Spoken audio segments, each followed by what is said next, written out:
Sean Capri. I'm glad you're here because you're listening to the most horse-powerful podcast on the internet.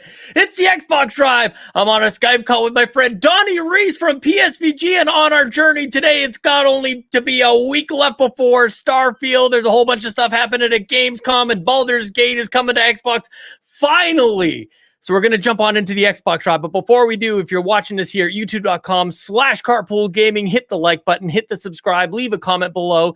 You can subscribe on podcast feeds around the globe. And the best way to support us is at patreon.com/Carpool Gaming, where you can sign up for early access and a whole bunch of stuff. Get the good stuff. Get the behind the scenes. We got a whole bunch of stuff going on over there. So I'm going to hit the button. We're going to jump on into the Xbox Drive. Ball! No power greater than X.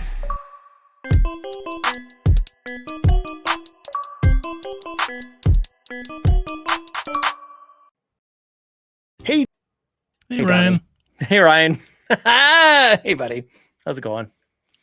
It's going, man. How are Good. you? I'm great. It's the end of the week. We're a day late and $1 short, but that's okay. Yeah. Because normally we do this on Thursday. With you, it's been Thursdays that we've done this. We're here on Friday. Sorry, guys. I had to work last night, so I couldn't make the show. It's all good. But I appreciate Justice you. Had to be served, man. That's true. I appreciate you moving the day for me. It's not a problem. I was a mess yesterday and last night anyway, so it's good. It's good that we didn't do it. Yeah, it's all good. Well, you know what? Yeah. Friday seemed kind of like a chill night to do the Xbox Drive. It actually did work out. Good. It works better for me. My wife is off somewhere in the world. I don't know what she's doing. And my daughter's out there too. She's singing somewhere or something like that. I don't know. I don't pay attention. And I just live here, man. Yeah, I just got a message like this morning. She was like, "But don't forget, you're in charge of dinner tonight. It's just you and Jack." So he's up in his room doing Halo. Nice. And I cooked dinner. So yeah, I mean, this works really well. I've got nothing else to do. So What did you guys have? What was for dinner? I cooked steak and broccoli for myself. Yes. I offered him last night spaghetti, chicken sandwiches, wings, and he chose a sandwich. He wanted a grilled cheese and tomato soup. I told you, grilled cheese making a comeback, man. Grilled cheese sandwiches. So he made that himself. Okay. So. Wow. Okay. Well, I mean, those are all great options, but I just want to say, Donnie, I could have steak and broccoli every night. Every single night. I'm not opposed to that at all. Yeah. I love broccoli. I was going to have a salad, but the steak was decent. So I was like, this is good. We'll end it here. Yes, please. It was good. I love it, man. Good. Hey, I was perusing through the Apple reviews, and people were competing and I guess entering a contest that we gave away a Design Labs Xbox controller for the Xbox Drive 300 episode, which is great. But I haven't gone and read any of the reviews since then. I was like, man, I should probably do that. And there's many, and we'll get to those. You know, when Ryan comes back, it'll be great for him to see them as well. But there was one that I thought you'd be interested. This Apple review comes in from TPR, says the best not Xbox Empire Xbox podcast. That's it. It's the new name of the show. Says, what a great show. Got me into the Xbox ecosystem, having never been there before. Love you guys. From Trevor, TPR, Taylor, whatever your name is. So that's pretty sweet. We are forever intertwined. The Xbox Drive, the Xbox Empire. I love it, man. Yeah. Yeah. It's a shame we don't do Empire anymore. Yeah. Yeah. But, you know, it is what it is. The show must go on. The show must go. Well, here we are here. This is as close as it's going to get. Yarden says 3-hour pod. Let's go. Yarden, you have no idea, man. It's possible tonight. I just want to give a heads up. I think it was Yarden who pointed out, you know, Donnie joins a podcast, it instantly becomes longer. That sounds right. One of the things that people can get at patreon.com/Carpool Gaming as an exclusive bit of content is you and I do sweet hangs. And yeah, we do 4 or 5 hours easy. So yeah, easy. Mm-hmm. And this week there's lots going on. I'm sure we'll miss some things, but half of it. Jotted quite a few questions from the Carpool coming in from the Discord. We've got lots of news coming in from Gamescom. I'm getting hyped about Starfield, man. It's all good. Feeling We're a week away, Donnie.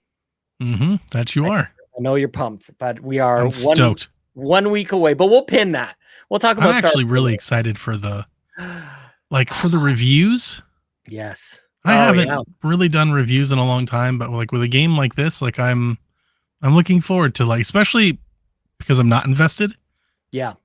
I'm totally looking forward to like curious. just kicking the feet up and just being like, what do people think about this game we've heard about for 5 years? Like how did it turn out? You know, I'm curious. I'm interested. Every once in a while, somebody who is playing it. I'm not playing it, by the way. I just want to make sure that people are clear. I don't have earlier access. I bought my watch. That's how I'm playing Starfield. I'll be playing on a week from today, on the 1st. That's the whole 1 week thing. But have you seen, Donnie, like people who have it and are playing it, and they kind of like put a tweet out on its own? It's like a GIF or a meme or something. It's just like eyes wide open and bloodshot. Or I think I saw somebody saying like it's actually polished, and it's like, are you even allowed to do that?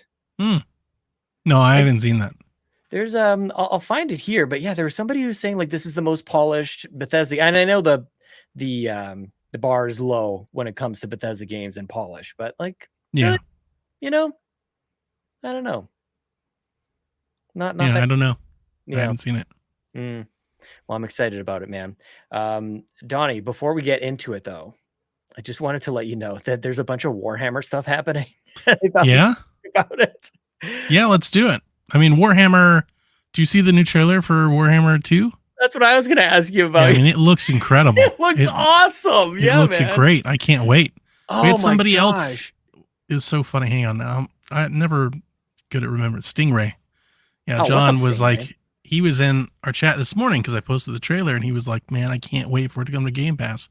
And I was like, why does everybody keep doing this? It's not coming to Game Pass. Yeah.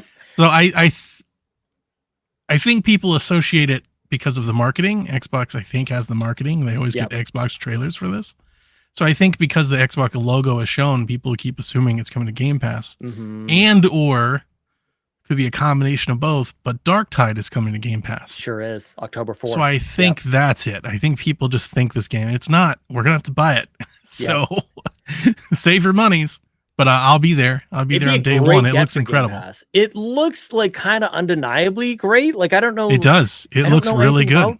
Yes. It looks like Gears 6. It really does. It really does. Like, if you were like, this is a Gears game, like if you don't look too hard, it totally looks like a Gears game. Like it looks really good. I was impressed, to say the least, when I saw the trailer. I was like, this is better than I thought it was. I think the word I would use is like, I'm gratified. I'm relieved almost, because I have been pretty hyped about this game. I didn't play the first one. I don't really have much history or familiarity. I checked prices on the Warhammer. Stupid Edition.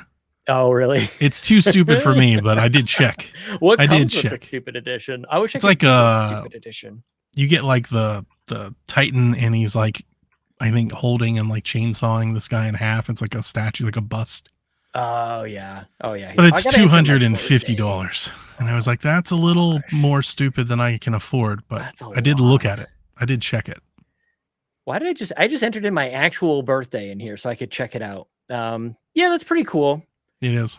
The alien looks kind of.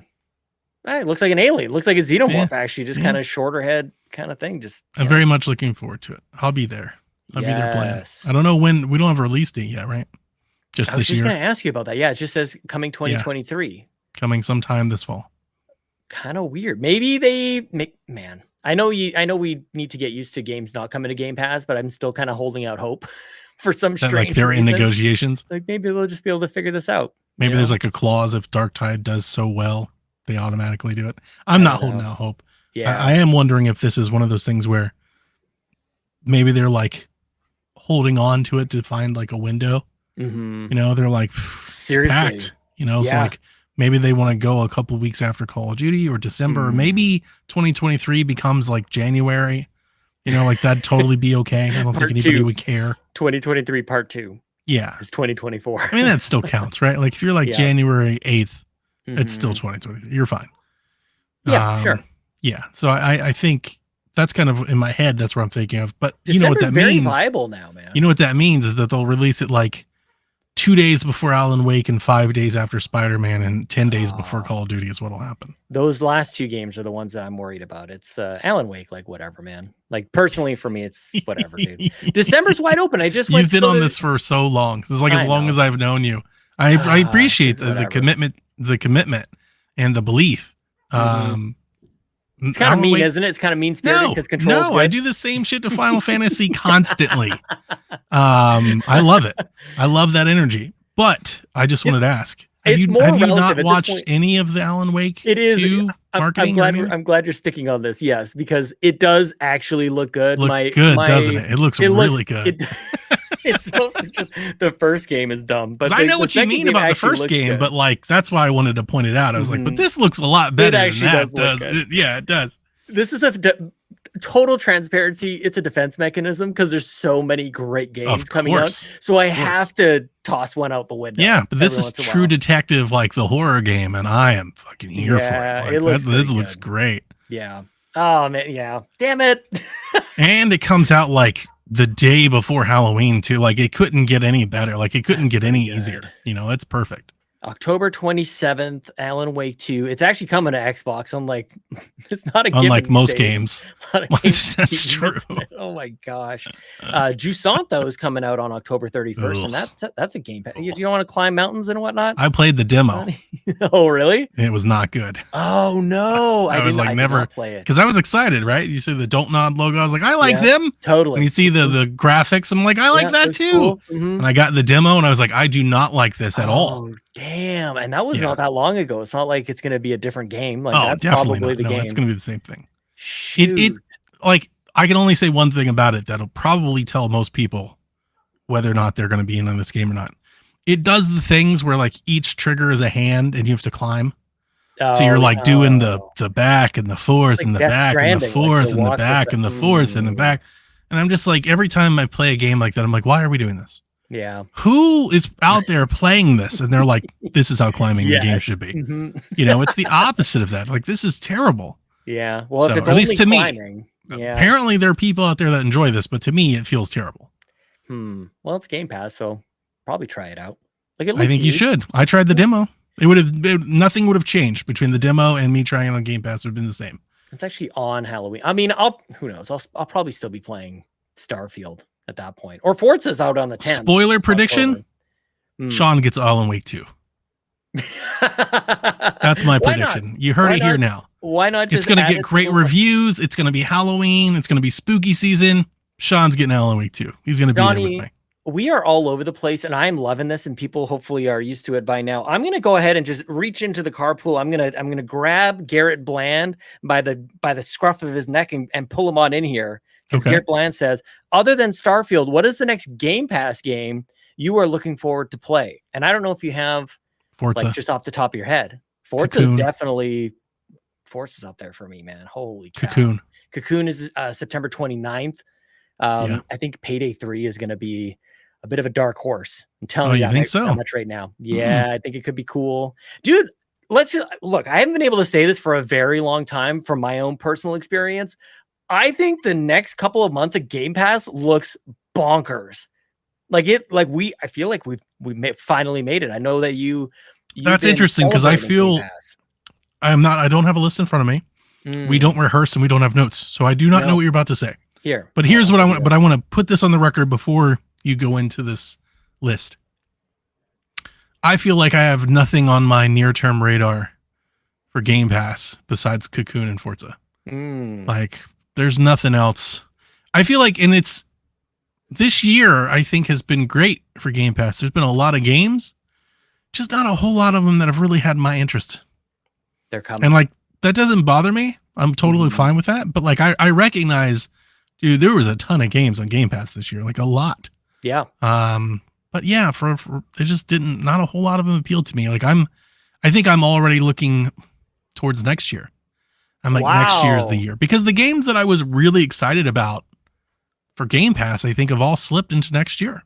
Hellblade, Stalker, Replaced, you know, like all of these games that I was really Jones for, they all moved on. Yeah. I slipped you a link in the old Discord DM that might be helpful. But Donnie, this is a great question from Garrett Bland, because it caused me to look over here and I'm like, how did I miss this? How did I not know that this was a thing? August already has been great. Quake 2 was a shadow drop, and Quake 2 is up there for my favorite so far this year. A lot of people enjoying Texas Chainsaw Massacre, and honestly, we have a code for that game that I'm I think we should just give away. Maybe we'll figure out a way sure. to give that code away. I mean, the servers need players. I guess so. Are they not doing so well? Kevin said he was having a hard time finding matches. I've seen people playing, and I think it was like 4th most played game on Xbox or whatever. I think I saw that in reading through the headlines. So I think people are finding it. I know it reviewed well. I know you're not much into Sea of Stars, but I am very interested in that. And that comes out on August 29th, which looks great. Gris comes back to Game Pass. Starfield, of course, September 26th. I'll be playing because I bought the watch. And Best Buy, mark my words, Best Buy Canada, if I don't have my watch in time to play this game early, I've already taken the day off. I'm looking at my account. I don't see this thing shipped just yet. You're running out of time, Best Buy Canada. I'm getting a little worried. This cost me a lot of money. Cost me my birthday present, my Father's Day present, my Christmas present, like all the presents. They're all wrapped up into here. There's a lot riding on this. Definitely. And of course, our day October one stream. 13th. Goodness gracious, seriously. Dude, we have so much to talk about. Oh my gosh. Starfield, September 6th. Liza P looks pretty cool on September 19th. Cocoon, you mentioned on September 29th. Forgot all about Liza P. Are you going to play that? Is that the Pinocchio Souls game? We're going to have to, I mean, I really like the demo. Yeah. Yeah, I'm not going to play that. I mean, dude, I purchased Baldur's Gate. And did I play it since last week? See, you should have purchased Alan Wake. Like instead of Baldur's Gate, it should have been Alan Wake 2. Oh my gosh. I'll just go back and create another character on that one. You'll create Alan Wake. I just had this week has been kind of nuts. I mean, I ran a marathon on Sunday, so I kind of had Sunday and Monday. It's amazing. Yeah, it was good. But I was just running marathons. Yeah. Maybe I should play video. Like that's the thing, man. I'm trying to take care of myself, but also want to play video games. I'm like, I'm just embrace the video games at this point. Yeah. I'm like, there's no point in prolonging this anymore. You know, like for what? So I can work more, pay more bills? Nah, I'm good. Just bring on the abyss. Is that what you're saying? Yeah, like the inevitable. You know, like let's get it moving. Embrace the void. At least I'll play some sweet games before it happens. Dude, was that like Sin City? Just like, or at least I hope. I don't know. Like if they keep getting delayed until next year, we'll find out. See, that's why I want to stay a little healthy. You know, these games keep getting delayed. I got to be around another year or two. Fair point. I didn't think about it like that. But my interest couldn't be more diametrically opposed. Like run a whole bunch, stay healthy, and play video games. Like that's what I want to do. Yeah, those don't work well together. Not so much. They're definitely at odds. No. What else we got here, man? We mentioned Warhammer 40,000 Dark Tide is October 4th. That's the multiplayer one, right? About that one. Yeah, I'd love to play. So I won't be playing that one either. Well, Forza's 6 days later. So that's I am locking in to be playing Forza. The problem with Forza is it's like 2 days before Mirage. Yes. So I'll probably be playing Mirage. Like how kind of Forza? I think Forza wins it over, and I love Assassin's Creed. But I know you feel that way. I don't. So I'll probably kind of like I am with Madden right now. Like I'm kind of playing some Madden. That's what I'll probably do is I'll be kind of playing some Forza in between and around me playing other games. Okay. Ryan Turford in the chat. Welcome, Ryan Turford. New to the stream, I believe. Ryan Turford says, I played so much Texas Chainsaw this week. And it's long-time listener, first-time caller. First-time caller. Welcome in, Ryan Turford. It's so nice to have you here. I don't know, man. Like, I'm looking at this list, and I'm skipping games quite a bit. City Skylines, I know, not necessarily registering for you, but I'm very interested in that, playing on PC in particular. Yeah, that's kind of the end of the craziness. I didn't realize Persona 5 Tactical was coming to Game Pass. Yeah, that I did. That I knew, but I'm not going to play that either. Maybe, probably not. SteamWorld Big. Oh, I'm sorry, SteamWorld Build. Build December 1st. I mean, Thunderful keeps showing up on Game Pass. They should just buy them. Just buy them. Mm-hmm. I'm totally fine with that. I'd be super happy to see Thunderful just come in to the fold. They make great games. I really like what they're doing. I'm looking at your list. Like I might try Party Animals. That looked kind of fun. Oh yeah. Yep.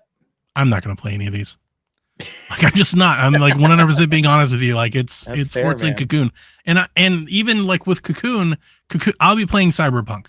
Yeah. So Cocoon, like Planet Alana, will be put on the back burner until I can get to it. Right. So I've been excited for Cocoon and have been wanting to play. I may not play that thing until Thanksgiving because it's releasing literally like right after Cyberpunk does. Yeah. right before Forza, right before Mirage, right before Alan Wake. Like I don't have time to play all these things. It's a meteor shower. Just so many games. You'll still be playing Starfield. I hope so, dude. Like this is the thing. We'll find out, and I'm sure people. You're like, I got all these games. Fast forward to December 8th. Sean's like still playing Starfield. I kind of hope so. I really. That's a good thing. It's a great thing, man. I played Valhalla for years. That's true. I'm glad you said that. That's how I have to like kind of put it in my mindset here, because that's how I played Assassin's Creed. I think I was playing Assassin's Creed Odyssey for probably like Odyssey for a long time. Yeah, I played Valhalla for like 2.5 years, and I would take little breaks in between DLCs, expansions, and stuff. But like that was one game that I was not trying to like offload or get done or like move on to the next game. Like I was like, and I felt bad for my listeners. I was like, hey, I'm not gonna lie to you guys. Get used Played to 30 hours of Valhalla this week. It's a 2-year-old game. That's what I'm playing right now. You know, I don't know if it's a embargoed thing, but like the EA Sports does the like play tests. They open it up to community members. You remember when Coach used to do that? I think he still does. Yeah. I always wondered what that was about. So I don't know if you're allowed to say that you're participating in it or not, but I'm playing NHL. Nice. Yeah, I think you can do that. I don't think I can say what I think about it, or I can't stream it or anything like that. Yeah, but you can't share stuff about it. I'm playing that, but I was thinking about that because I typically hate it when people say like I'm playing a game that I can't talk about. But this isn't an influencer or streamer or podcaster thing. Like anybody can do this. Yeah, you just sign up for playtests. I think that is so cool. I don't hate when people say that. I think it usually tips off like what's to come. Or at least I don't know. Maybe I don't listen to other people that do it. When I do it, I feel like most of my listeners know exactly what I'm referring to. Totally. Because I don't do it often. And typically if I'm like, I'm playing something I can't talk about, like I imagine anybody probably pulls up a game release list and they're like, oh, that's what he's playing. I guess, and even the way I address it's usually meant to just kind of maybe get people excited a little bit. I don't want anybody to feel like, oh, I'm playing something that you can't play. Like, I would hope not. Do the EA Sports thing. Well, I mean, again, I don't do it often because I don't review games. But when I do jump into something, it's usually like with a purpose. So if I'm like, hey, I'm reviewing something, I imagine my listeners are like, Donnie's got PGA 2K and he's about to come tell us about it. You know?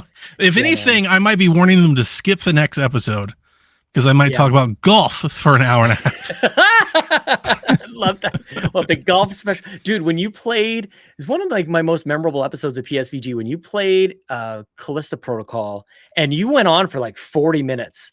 I forgot all about your that. review, dude. You did. This is one of the hallmarks of Donnie. This is just like a moment of like it was such a great rundown of the Callisto Protocol, and there was lots of people talking about it, but surface level stuff. It was so good, and it's not like you set out to do the Callisto Protocol review episode. It just happened. Yeah, like, I was just talking. Yeah, I mean, I really enjoyed that game. I like that game a lot more than Dead Space, which I think is like, you know, a hot take. But I've never been that into Dead Space. I don't really know why. It's just never been my jam. Maybe the space thing. Yep. Like, you know, I've only ever heard about it forever because like when it came out, everybody was like, you love horror and you love horror video games. You should play it. And I played it and it was like, not that I don't think it's bad or anything. It's fine. Yeah. I'm just not that enamored. I mean, there are people out there, man. They're like, Dead Space is my favorite video game. I do love Dead Space. And I'm like, I always feel like when I hear people like that, I'm like, we played different games, I guess. Like how, to me, like it just doesn't really compare with like a Resident Evil 4 or so many other games. I won't name them all off, but so many horror games that come to mind as like seminal horror experiences. And like Dead Space to me just kind of feels like a, you know, like a good slasher movie. You know, like not outstanding, not bad, but like gets in, does its thing, does it well, and you know, you enjoyed the movie at the end. You bring up a really good comparison, and I know they both came out this year, Dead Space remake and Resident Evil 4.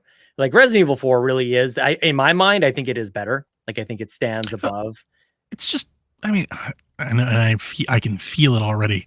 I'm going to say something and people are going to be like, actually, and they're going to hate me for it. And it's just a better video game. Yeah. You know, it just is. Like as a video game, it's better design. It's a better designed video game. That's a interesting thing to like how to unpack that. Like what do you like? I don't disagree, but I just think Dead Space keeps doing too much of the same for too long.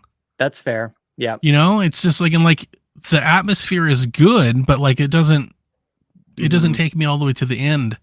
There's not enough design choices. Like I just felt like I'm playing the same thing, you know, like just kind of, you know, throughout. I felt like it would like, and it's not bad. I don't want it to sound like bad. It's like, no, I just look at them very differently. You said it's terrible. No, you No, definitely. exactly, right? That's how people feel. 0 out of 10. It's good. It's just like when I think of like great horror video games, and like I like Fear more than I like Dead Space. I mean, that's a good choice too. Like again, like you're talking kind of top tier type of stuff here. Yeah. Oh, of course. Yeah. Top I mean, again, here. Dead Space is good. So like to be better than that, it's got to be great. But to me, there are several great video games that are much better. I don't even know how I got on this. I was talking to you about Callisto Protocol and yeah, you started this. You put us down this path. But I really liked Callisto, which I believe I posted in my Discord is on sale at Target or somewhere for like $20. Yeah. So if anybody hasn't played it, like go get it. I really liked Callisto's combat. I think was a divisive thing with most people. Oh yeah. You either really liked it or you didn't. And I liked it because I thought it felt engaging. Like every enemy encounter, I was like, you couldn't just stomp your way through it like you can Dead Space. Yeah. Yeah. You know, like you can't. Like Callisto won't allow it. You will die. Yeah. And I like that about it. Yeah. So. Dead Space is a game like, and I know like Dead Space didn't come out just yesterday, but here we are talking about it anyways. Who cares? Like the first time I played it on 360, and then when I just played it this time around as well, there's an achievement that aligns so precisely with how I want to play that game, which is only with one gun, only with the plasma cutter. And it's I think to your point about it being designed in a certain way, like some people might have a huge appreciation for that, sort of like with bolt gun, like it's really meant for like the one gun. But like, I don't know, man, I kind of want. I definitely didn't play it like that. I played it a lot with the shotgun. Oh, did you? Maybe I'm playing it wrong. In Dead Space? Yeah. I don't even know that like a shotgun. I mean, there's all these different types of space. I'm thinking of the right game, right? Yeah, there's like a shotgun, like a bigger like that's kind of gun. You have to like upgrade it and go to the little 3D printer and for sure. Yeah, you got to do all that. I guess that's what that is. I never even thought of that. Yeah, totally a 3D printer. 3D printer vending machine thing. Yarden says, "Sean, defend Dead Space." Donnie shitting on it in the nicest possible way. Look, man, I don't think either. I know you're joking, Yarden. But dude, I don't know how to say this. The Caesarean, is that how you say that?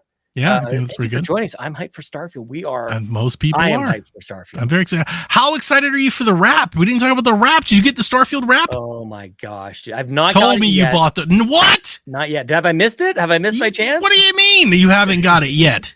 Look, man, how did you not instantly buy it?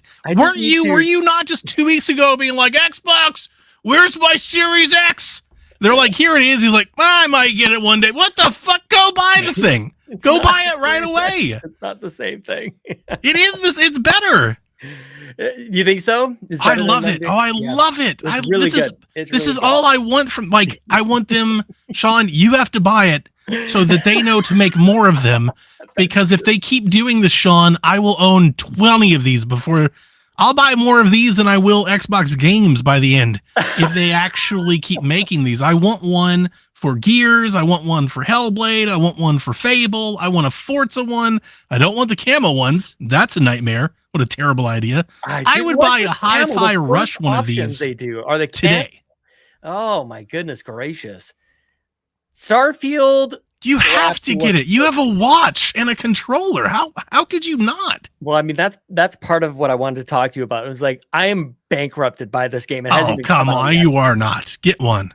I'll probably get. I mean, I might even. You've got to get one. You've got to get one. Yeah. How many Xbox rewards points do you have? I don't know. Not enough, but enough to like get a gift card. What is it? $64.99. Look, it's probably going to happen. Can I just do this right here? It looks so great. I love credit card number. It's so much better than a decal. It's so much better than a sticker. And I love that, like, there's a lot of effort put into this. Like even the little tab at the bottom so that it sits flush and balanced with the console. Like this isn't some cheap thing that they did. These are faceplates, Sean. Xbox has faceplates. I'm so excited. I want so many of these. I didn't know that I had like money. I'll buy a Redfall one. Make a Redfall one and I'll buy it. Make all of them. All of the games should have it. Everything. Yeah, I'm with you. That's over this Nickelodeon camo BS. I don't know what that is. I agree. Ugh. That is Okay, hang on a terrible. second. I just want to confirm this. This is going to cost $64.99 Canadian. Our sales tax is $3.25. Total. Ryan says he forgot to buy the wrap. Well, this is your reminder, Ryan, to buy the wrap. Address is good. Apparently, I have $32 in my Microsoft account. See? I don't know where that came from. That's half off. You've got it. It's free. It's basically free. Placing the order. I will share this on the video here. Unless there's some sort of like address information or order number that somebody can come steal. Yes, there's an order number, and there's my address. Let me see if I can just like zoom in like crazy and you guys can see this. How about this? Yeah, Donnie, I have done it. You did it. Yes, I feel so accomplished now. I love it. Love it. You love to see it. I did the thing. I bought the dang wrap. It's gonna show up not the day of release. I want a week an after. unboxing and setup video. You have to show the world, the Xbox world, how easy this thing is that you just magnet it to the back of this thing. Yeah, incredible. It's incredible. Really good. The wrap just design overall is wonderful. And it's very like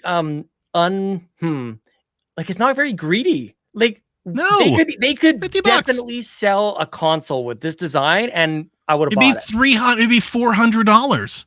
Oh, how much was the Halo one? Was it $5? I think it was $5. Like it was $500. Normal series. Why isn't there the Halo one of the wrap for the people that didn't get one? That'd be nice. They could. Still I would have bought that one. I would have bought that one if they had it. I would have bought the Halo one. And you know I'm not even that into Halo, but I love these things. I custom my own PlayStation 5 faceplates when I had faceplates. Mm-hmm. I had PlayStation 4 faceplates. I had 360 faceplates. I had a whole damn collection of 3DS faceplates. Yeah. Like this is one of my favorite things about video games. Everybody should have something just like this. I have my Switch. Probably my favorite damn get it out of the dock. Donnie influencer, yes, Yarden. My favorite system ever is completely custom. No More Heroes, man. You do live for these skin kind of things. I love this stuff. This is really my jam. Mm-hmm. I was so excited when I saw these. It's pretty. Look, I just bought it. Okay, so thank you. Sorry that it took me until now. I was gonna buy one. I need to talk to you about something, Donnie. What's that? The timing of this, I'm not happy about. I completely destroyed my dock, by the way. I ripped it out and like all the cables came out of the back and everything. You need to calm down over there. I'm very passionate about faceplates. Good. Play some video games, buy some faceplates. Let's buy some faceplates, man.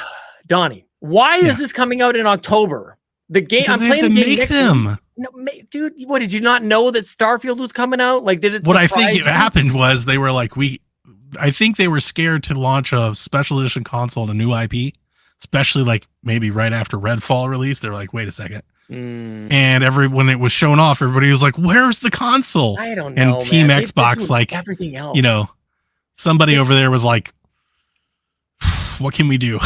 We got to do something. And that's honestly, can I tell you the truth? Like, I know this is kind of weird for people who don't know me, but this is just how I operate.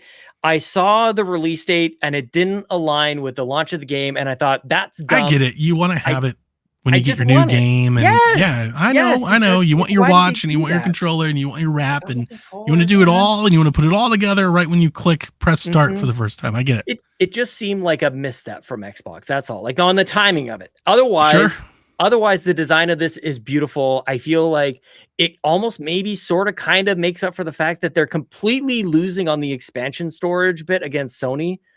I see Garrett going super hard in your Discord about that. I see that too. And he's not wrong, but in the same breath, the price has come down.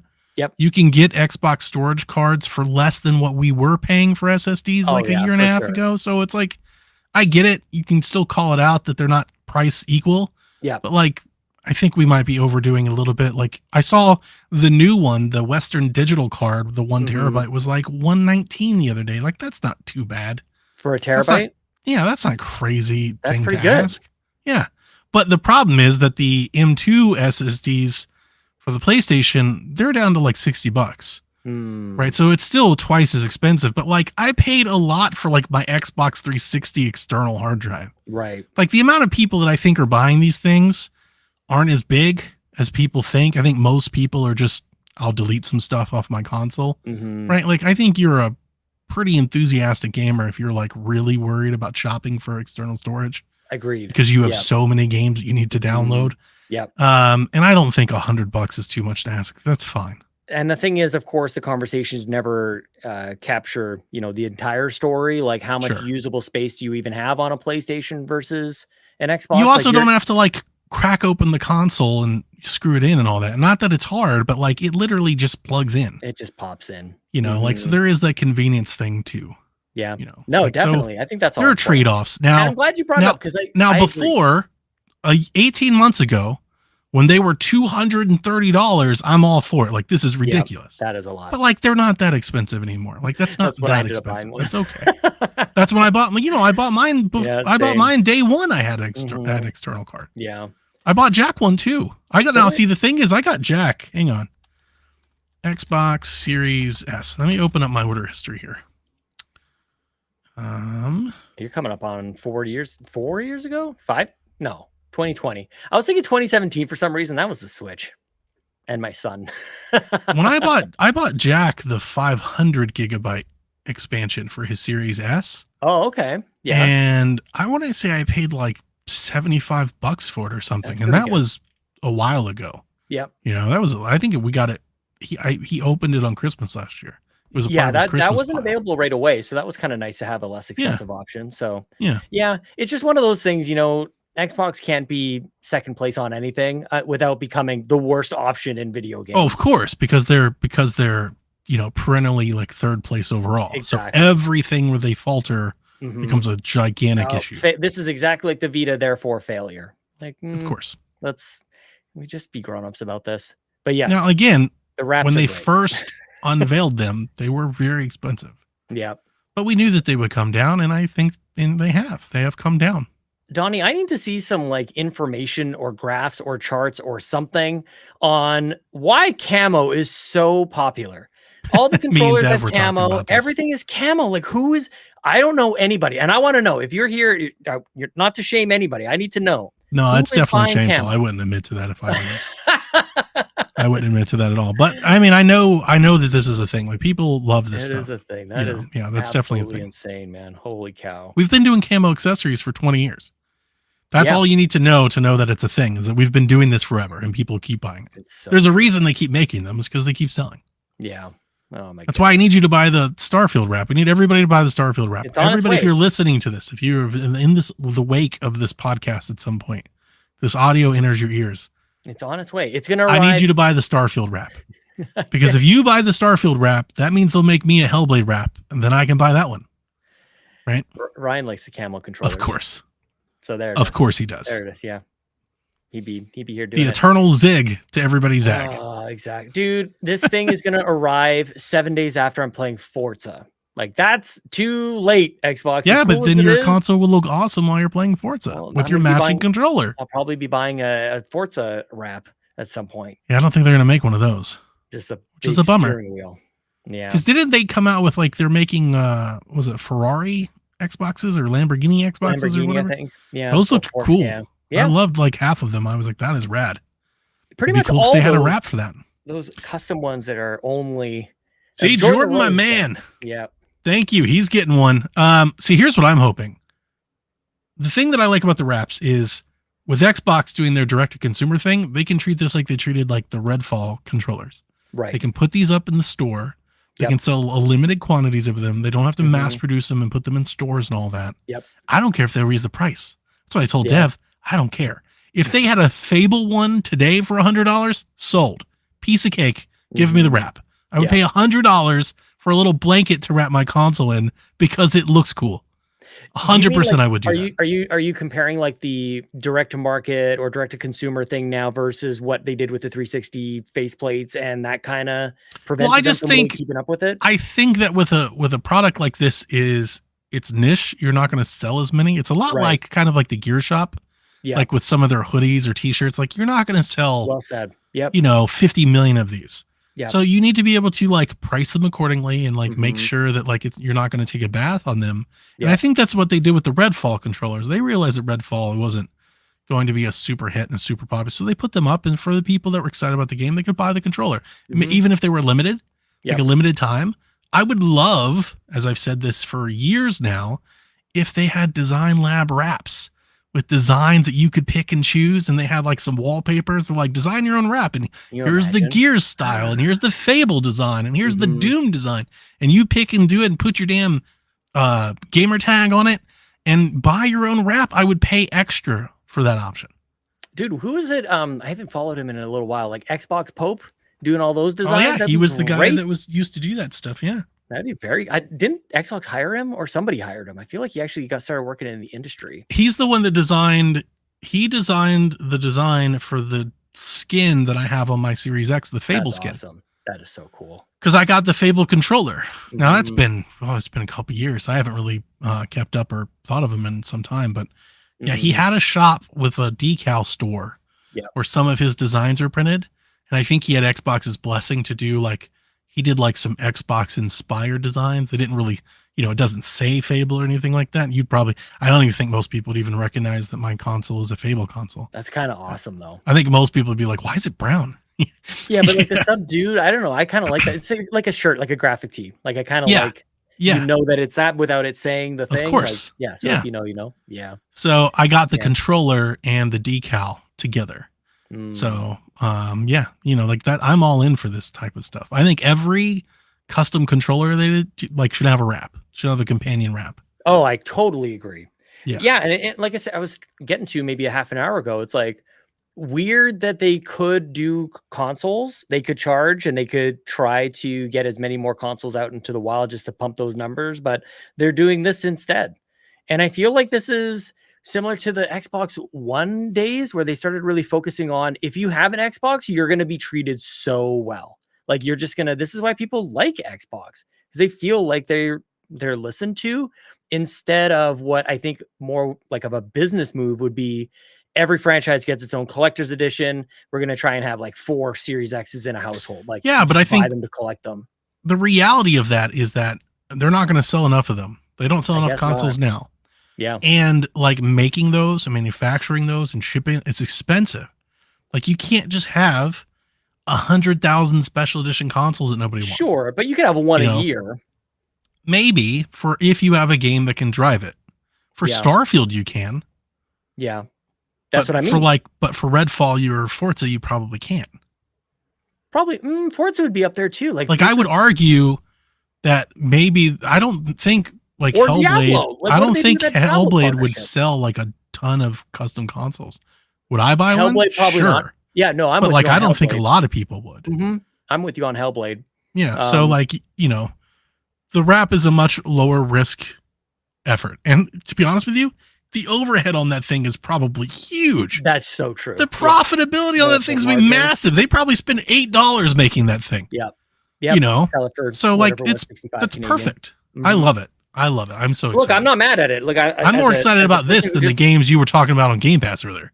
Oh, snap. Well, there you go. 1,000% more excited about this. That'd be good. Give me a Game Pass wrap that just says Game Pass, and I'll buy that too. Dude, that is such a good idea. Yeah, 100%. Wrap. I love it. Oh my gosh. Yes. That'd be great. Yeah. See, you're so good at that, man. Dude, what do you want to do? Do you want to do questions from the carpool? Do you want to do some of the, there's been so much news coming out of whatever, dealer's choice, man. Whatever. Well, we talked about the wraps. Let's see. Baldur's Gate. We can talk about the wraps some more if you want. I think we're good. I think we're. I can't believe they didn't have a Halo one. Stingray came back in. Remember the question Stingray had last week about creating a car out of parts from Call of Duty wrap. Yes. Sorry, I'm still on wraps. You know what I want? They should have the Phil Spencer wrap. They should just have of course, just his faces. I'd buy one. Yeah. Go with my skateboard. Dr. Doak from James, all the James Bond characters from GoldenEye. For sure. They kind of have that square face anyway. Could you imagine Oddjob? Oh, I saw people because I love doing the custom consoles and stuff, right? Yeah. I've seen so many designs for custom Xbox decals. Dude, a Nuka-Cola wrap. Oh, yes. That sells itself. How is that not a thing? That should have been there instead of camo. They do this and they're like, guys, what are you doing? You're missing the boat on all the money. I would have done this 1,000 times. Ryan already bought the camo, apparently. BK wrap. I can't see her. Oh, that'd be great. The King. Yeah. That'd be amazing. That'd be incredible. Did they retire the king? Wait, How about a Keanu rap? Oh man, It's just Keanu Reeves. I take it. Yeah, I think most people would. Yeah, every time you turn it on, you're breathtaking. Honestly, if they had done this, like they've got Starfield camo and there's the Cyberpunk one, I would have bought the Cyberpunk one. Remember the 1X 100%. You had that great 1X, the Cyberpunk 1X. Yep. Pretty decent. Mm-hmm. Oh my goodness. Phil said that this is Yard. I'm going to bring Yarded in here. Come on in. Phil said this week that he thinks the Series X is at the end of the beginning of its life cycle. Devs are starting to catch up on delayed games from the last few years. I read this as this gen has a long way to go. While the Series X is still strong, the Series S may be starting to show a few limitations. Donnie, how long do you think this gen will last?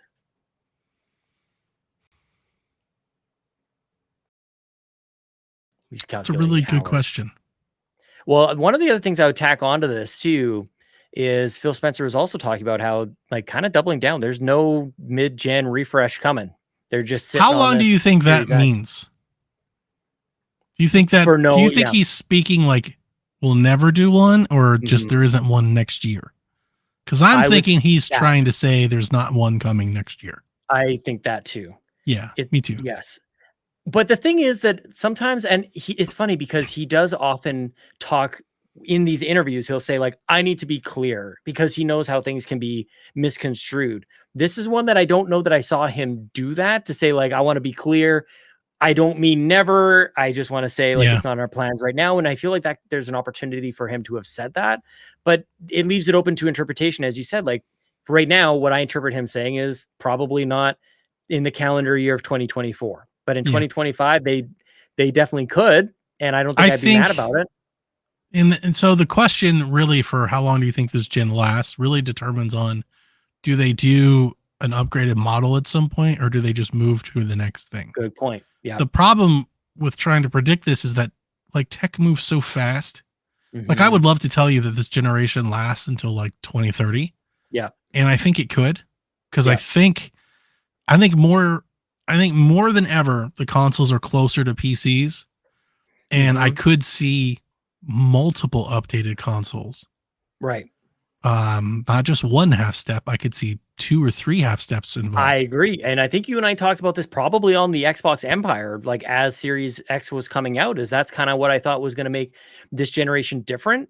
So Phil saying like no mid-gen refresh is coming, it's like, that's so opposite from what I expected. Same. Especially as like, as you mentioned, PC gaming especially continues to advance at this crazy every year. pace. There's a new card, there's a new thing, there's a new technology, and like all the games adopt, and then they race with it. Like the days of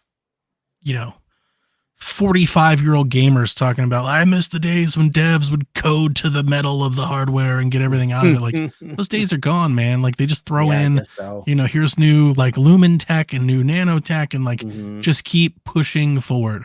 Yeah. I think PlayStation will have a half step before Xbox. I think the focus, if I was extrapolating from what Phil is saying, is I think Phil's just trying to sell the consoles that they have. That's what I think as well. Yeah. The other piece too, Donnie, is by not always having the most bleeding edge technology out there means that you don't always have to price at the premium point. Of course. Like they could just kind of sit back and allow the Series X to kind of settle into a much more affordable price point.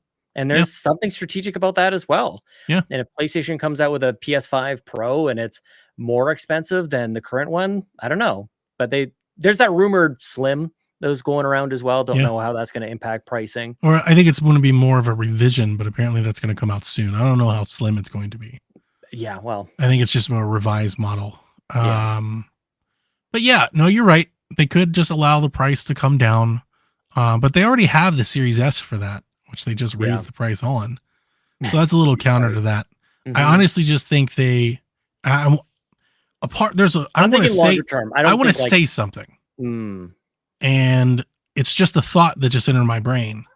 I don't necessarily think this is like profound, and I'm not trying to make a prediction, but is there the possibility that they're just not so focused on console to be pushing console, that they're like, look, we have a console, it plays games like pretty good. Yeah. Is it play games the best? Like, no, like with Xbox's strategy, like they're probably starting to wonder, but like if you really care about like teraflops and all that, like you probably have a PC. Yeah. So like we have a console if you just want to play games on. We have a machine for that. Mm-hmm. But if you want more than that, then they're like, you can buy that machine yourself. And I'm wondering if that might be it too, because like they're not winning the console race. Them making a half step isn't going to win the console race. You know, like that. And I just don't think that should really be their focus. Yeah. Is having like the best console, because it's really kind of irrelevant to their goals. Yeah. Having the best console or on par or market parity or whatever you want to call it, the fastest, the strongest, the most flops, it doesn't help them any other way than marketing. It's just a marketing buzz term. Apparently.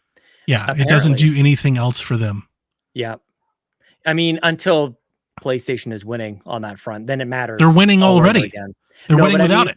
I mean, on like the Digital Foundry. I guess is that sure, what you mean? Like but there are games that just perform better on PlayStation 5. Yeah, so they're just probably for optimization anyway. Mm-hmm. And I do think that like we are in a generation now of video gaming where like the returns are diminishing. Yeah, you know, we talked about that, like the half step consoles last gen really threw a wrench in things because it felt like a big leap across. Like compared to the base consoles that we started with. Yeah. But then that lessened the leap when we started this generation. True. Yeah. You know, and I'm wondering if they're just kind of being like, look, man, like we could give you another console and like maybe it does like 4K. It does more games of 4K 60, but the console we have does 4K 60 across a lot of games. You know, so it's just like, what are we selling? What are we making hardware for? Like what are we getting out of it? Until there's until there's like a 1x leap to be had, there's no point. With the lengthening of development time, I think that also has something to do with this. Like some people haven't even been able to put out their games on Series X yet. Yeah, you know, let alone the advanced one. So, you know, there's that. We just got the first Unreal Engine 5 game. Yeah, you know, 4 years into this thing, just about. And I took that interview as just like more like that. It's like, guys, we just started getting games. Like we're just trying to sell consoles. Like we still haven't like, there's still people, other regions, mostly not America, but there are other regions that like haven't seen Series X's on shelves. Like they're not available, you know? So like, I'm thinking he's just like, let's just hang out for a bit. But I think we'll probably get a half step, probably in 26. I could see there'll probably be an upgrade. Let's just buy our skins until then. Yeah. I'm all about it. Keep it on with Phil Spencer. The Muffin Mon wrote in and said, I've long said that the future of Game Pass is first party and AA indie games. Phil Spencer's comments in the IGN interview with Destin Legary. He says, only reaffirms my stance on this. If day one third-party AAA games stop coming to the service, would that be a problem for either of you? If day one third-party AAA games stop coming to Game Pass, is that an issue? Which ones is he talking about? Like I'm interested. He put I'm interested. Is it Kevin? Kevin. Yep. I'm interested that Kevin puts such a line of demarcation between indie AA stuff and I guess what he calls third-party like AAA. It seems like a catch-all for just what is the difference stuff. Yeah, what's the difference between those two games? Like, what are examples of those two? Like, which one is Lies of P? Which one's Dark Tide? Third-party AAA. But yeah, that's an interesting. Though that's such a good pair of games to bring up to make your point. You know, there's certainly thousands of other comparisons that would. Which one's Exoprimal? Is that the big third-party game? I would say so. I think if that went away, I don't think anybody would care.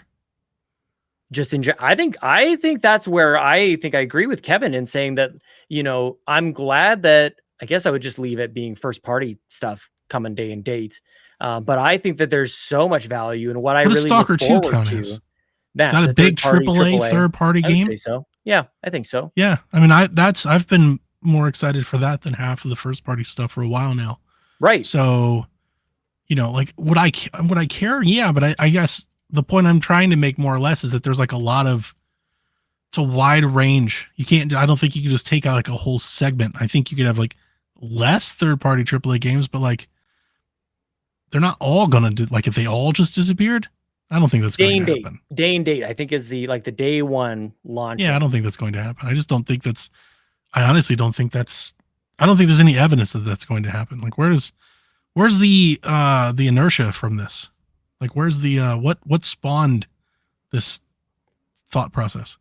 I think he's creating a counterpoint to Phil saying that, and something that he agrees with, that third party stuff is continuing to come. Let me just reread this question, because I think we're on okay. Yeah, please. here. He says, "I've long said that the future of Game Pass is first party and then AA or indie games. Phil Spencer's comments in the IGN interview only reaffirms my stance on this." That's the power of Game Pass now. Right. I kind of wish he said what comments within that IGN interview. I didn't watch the whole thing. I mean, but that's Game Pass now. Like, it has third party day and date games like The Show and Exoprimal, but like, that's not powering Game Pass. That's diversity. That's just games that are there. But like, I don't think that's why people are subscribing to Game Pass. Probably not. Probably it's not the marquee, I don't think. Right. But what I would say is I think that keeps me going with it. Oh no, because I love it. I think most people do. I wouldn't expect them to go away. I think they could get lessened, but like the way the Game Pass works in the market is it's a great place to launch new IPs. Yeah. It's a great place to launch like to tie into marketing. So if you're launching a new game, like Game Pass is a great place to put like your old game or like get some, like, it's a great place for that. New IP, lesser known, lesser established franchises like a Dark Tide, like a Stalker 2. I don't think that's going away. He's asking if it did go away, would that suck? Yeah. Well, if anything went away from Game Pass, it would suck. That's like, I guess. Yeah.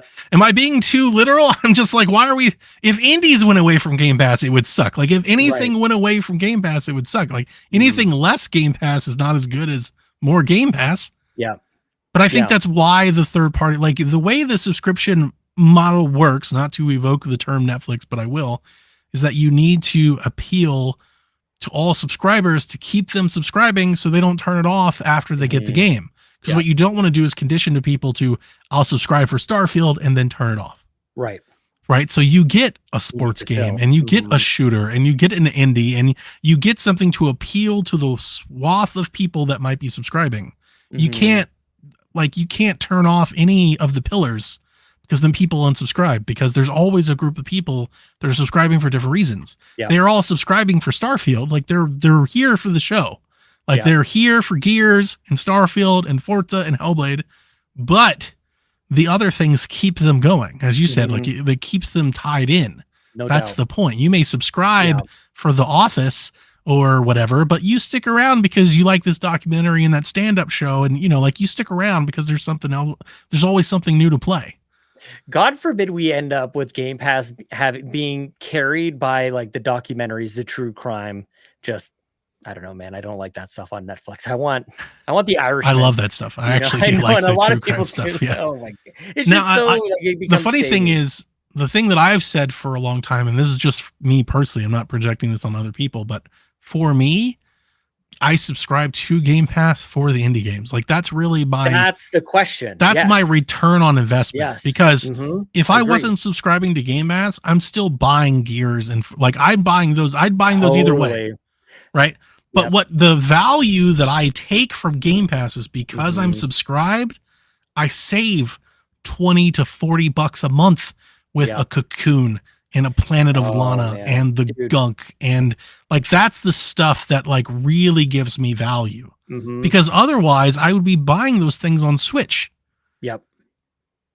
Yeah. Well, it's such a chicken and egg kind of thing, and there's no going back now, because Game Pass has become notable. It has caught people's attention first because they started doing first party games day and date on there. But they started with Sea of Thieves, which eventually got to be good, but nobody cared about it at the start. Except for Chris Johnson and Luke Lore, I think.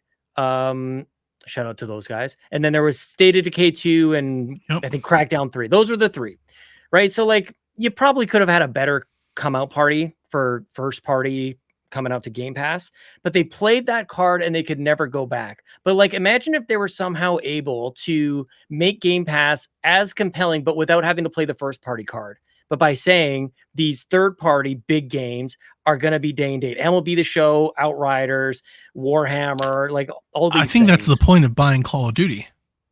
Yeah, well, now it becomes first party. But what if they had Call of Duty? Like, I guess what I'm trying to say is, how could, like, PlayStation has got it down where they can have their cake and eat it too. Of course, they can have leader. a service. Exactly. Yeah. They're the leader. Yeah, wouldn't have been nice to not have to do that. But they really, it sounds like they were on the ropes, man. Like some of that stuff that came out of the lawsuit with the FTC and everything, it's like Xbox was, I don't know, in really rough shape. Do you find it interesting? I always hate when I say that. Do you find it interesting? Yes. Does it jar you? Do you pick up on when other people are like, I'm really getting tired of hearing the sob story from Xbox about how, in last place they are?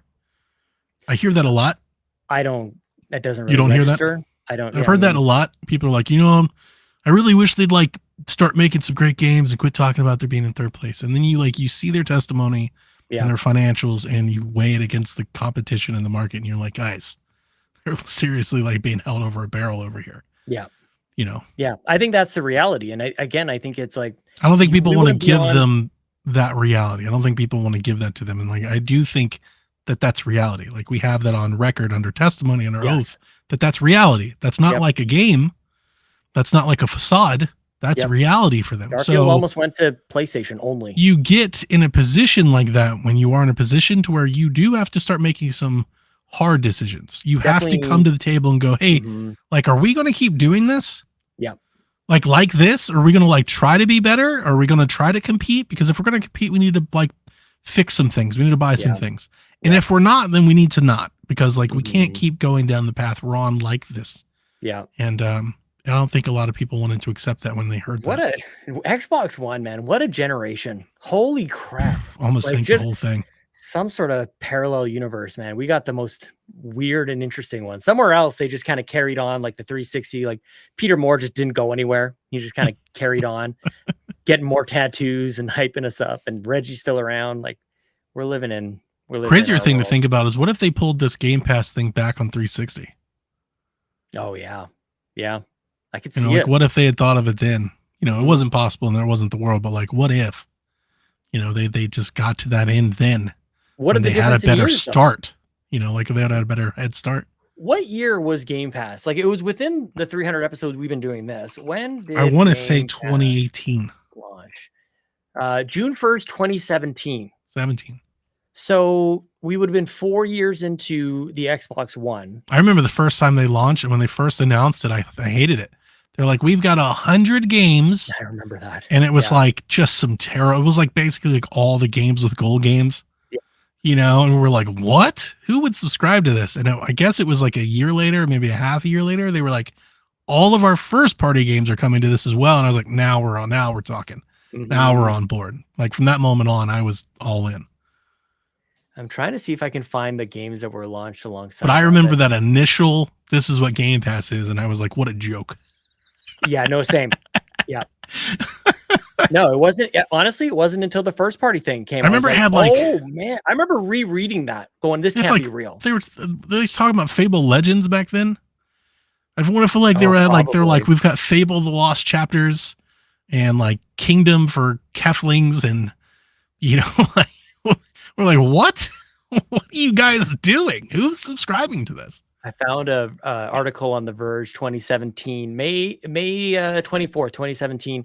Unlike PlayStation Now, which offers streaming for a range of games, Game Pass will let subscribers download the included games. So that was a big deal. It wasn't just streaming. It was like you download it. And, of course. So that was great. Current lineup includes games like Halo 5 and Gears of War 3. Right. Donnie. Yeah, exactly. Games that were several years old. Holy cow. Yeah. Like even Halo 5.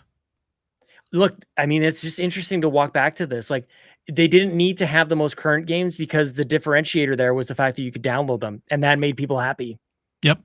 At least the first group. Well, it made people like, it would have been happier than if they were streaming. I don't necessarily think that initial announcement made people happy.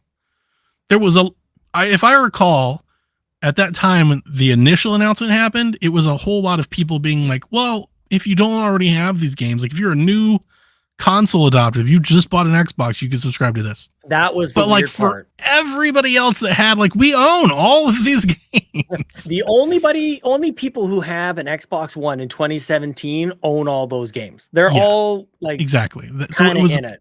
It was a little, just misplaced. We're like, who is this for? Yeah. It was like, well, if grandma walks into a GameStop and wants to buy little Johnny an Xbox, somebody else talked about that. It was a little bit like that. And then they were like, okay, guys, like Sea of Thieves and Grounded and all, it's all coming to Game Pass. And like, now we're talking. Yeah. Now let's actually start to like make some waves. I read that news twice or 3 times over just to make sure I got it right. Like first party games are coming, like it's basically free. It felt free and it feels free. Now that we're in it, it's like, it feels like it's free. How much different does Game Pass, what we have, how different is it from what they announced when they first announced Game Pass? It's like the vision aren't even the same thing. Yeah. It's like a night and day difference. That added EA Play to the mix. Yeah. Yep. Like and again, going back to Kevin's question, that's why that's there. Yeah. The reason the EA Play is there is, again, diversity. They need sports games. They're not going to buy EA. So they're like, hey, we need some stuff. You have EA Play. Can we weave this in? We'll throw it in the vault. We just want stuff showing up that's appealing to people. And I'm one of those people. I haven't bought Madden since. I play Madden every year for 10 hours when I get a trial, and I just wait for it to show up in Game Pass. To the Super Bowl, and then there it is. Same thing with Immortals. Yeah. I'm like, that looks kind of cool. I'm not going to buy it. I will wait for it to show up in Game Pass. Yeah. Well, that's to your point about Warhammer Space Marine 2. Kind of the same thing. I think you kind of just, we've been trained. Didn't take long, but we've been kind of trained for this. But yeah, that's true. Unless you're Delvin, who buys games that are coming to Game Pass. He's like, I'm so excited. PS5. Buying on PlayStation. Completely unrelated. We'll bring Stingray in. Asked a question about building cars based on like, I don't even know what. I says, thinking now, my question from last week didn't make much sense. I'll rephrase it. Donnie, what is your favorite Forza car? Do you have a favorite when you're playing Forza? Do you have a go-to? I do. I mean, I have a couple. Oh, I wish I had them. I'm going to look up the Forza Horizon 5 car list. I have an Audi. Is there a way that I can look, like, can I look up my car? Is there like a profile or something? It'd be great if you could do that on like a second screen, like an kind app? of thing. Yeah. Like a smart I don't know. or smart glass. Bring back Damn it. I don't remember what the car is, but in Forza, I do have a car that I like a lot. Has a specific performance tune on it. It's the one that I usually set all of my jump leaderboards with. Yes. Because it's pretty excellent. Nice. And I just don't remember what it is. I want to say it's like a Lancer, but I don't think it is. I think it's like a Mitsubishi. Nice. I think it's a Mercedes. Starts with an M. It's like something like, this is bothering me so much that like I kind of want to boot up Forza just to tell you what the name of this car. Here's what I can tell you about it. It's got a Red Bull livery on it. Nice. Oh, liveries are so great. How do people even do that? They're so talented. I love it. I keep a collection again. This is going back to the wraps thing. I keep a collection of cars in Forza. I've got a Pokemon one. I've got a Cubone one. I've got a Red Bull one. I've got a Ferrari one. Like I keep all of my favorite liverys, and you basically just outfit all of my cars in those, and I drive them around. Oh my! It's a BMW. It's a BMW. That wasn't even close. It's a BMW that has this gigantic wing on the end of it. I mean, like a huge spoiler. I love it. And it is insanely fast. Like it is crazy good. It is definitely my jump car. I love it. Oh yeah, you got to have one of those. I had like a van that worked out as my jump car. Oh yeah, which one it was? It was so weird. Just like S2, like tricked out. Just everything was maxed out, and that's how I ended up getting all the boards, all the nice XP boards and everything. There's something. I definitely have something like the power lines, and I used the van to get up there. Yeah, I have a purple Challenger with chrome accents. Of course, I have a steel gray Mustang. Nice. Always. But driving a Challenger in Forza is like not good. Yep. Like, you know, like it's not particularly fast. It's very heavy. It's not terrible acceleration. Heavy. Exactly. Yep. You know, so in Forza, if I can't tell you exactly the type of cars, here's what I will tell you. I almost drive almost exclusively. Like whenever I'm attempting to do anything, if I'm not just joyriding, I drive almost exclusively all-wheel drive cars. All-wheel drive. Yes, definitely. Never rear wheel, never front wheel, always all-wheel drive cars all the time. Even though in real life, you probably like the rear wheel drive cars. Like that's kind of torque. Yeah. You got to be that Fast and the Furious, just like launch up into the air. Of course. The 1983 Audi Sport Quattro. has been my car in multiple It's a good Forza car. games. Very light, very fast, all-wheel drive to the point. That's the Quattro part, I imagine. That's the one, dude. But the thing that I think about as you're kind of listing off all these cars, Donnie, is when Chelsea was playing, my wife, when she was playing Fallout 4, she went out and started collecting like all the different power armor sets. Like she would complete them. And then because she was actually into like the building part of Fallout 4, she built like a warehouse where she would keep all of her power armors, and she would like build floors for all the different types. Like this is the X armor, this is the blah, blah, blah. Like Forza Motorsport has not shown us this, and I am creating a completely unreasonable like expectation out of this comment. But I would really like a garage to go in Forza. That's not a bad idea at all. And walk around and just see the cars that I have. And yes, have your stuff out on display. Totally. And maybe there's only sense. some that you can select, because like our libraries, like we get just hundreds, if not, I don't even know if there's thousands of cars in the game, but you get just an inquantifiable amount. But that'd be kind of nice just to walk around and go like, I got this car and I got this car, and that's what I want in my next Horizon game. That'd be very nice. That'd be good. Yes, I'm, I know how much you stick up for it. I believe, hang on, I'm looking up cars. I believe, without knowing it off the top of my head, I believe it's an M4. I think it's a 2014, 15, 16 BMW M4. It's the car I drive a lot. Anyway, back to point. I am worried about motorsport in the sense that, like, what I've seen of it, again, this would be my first motorsport game. I haven't even gone back to play any of the old ones. Mm-hmm.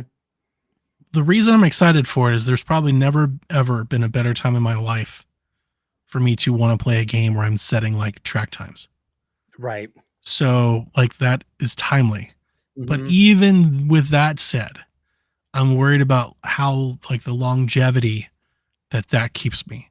Sure. Because a big part of my enjoyment of Horizon games is just joyriding. Sometimes I will just get in and just drive around and fuck around. And like I definitely, you know me, I love to get all the signs, but like I do that almost first. That's like busy work. Yep.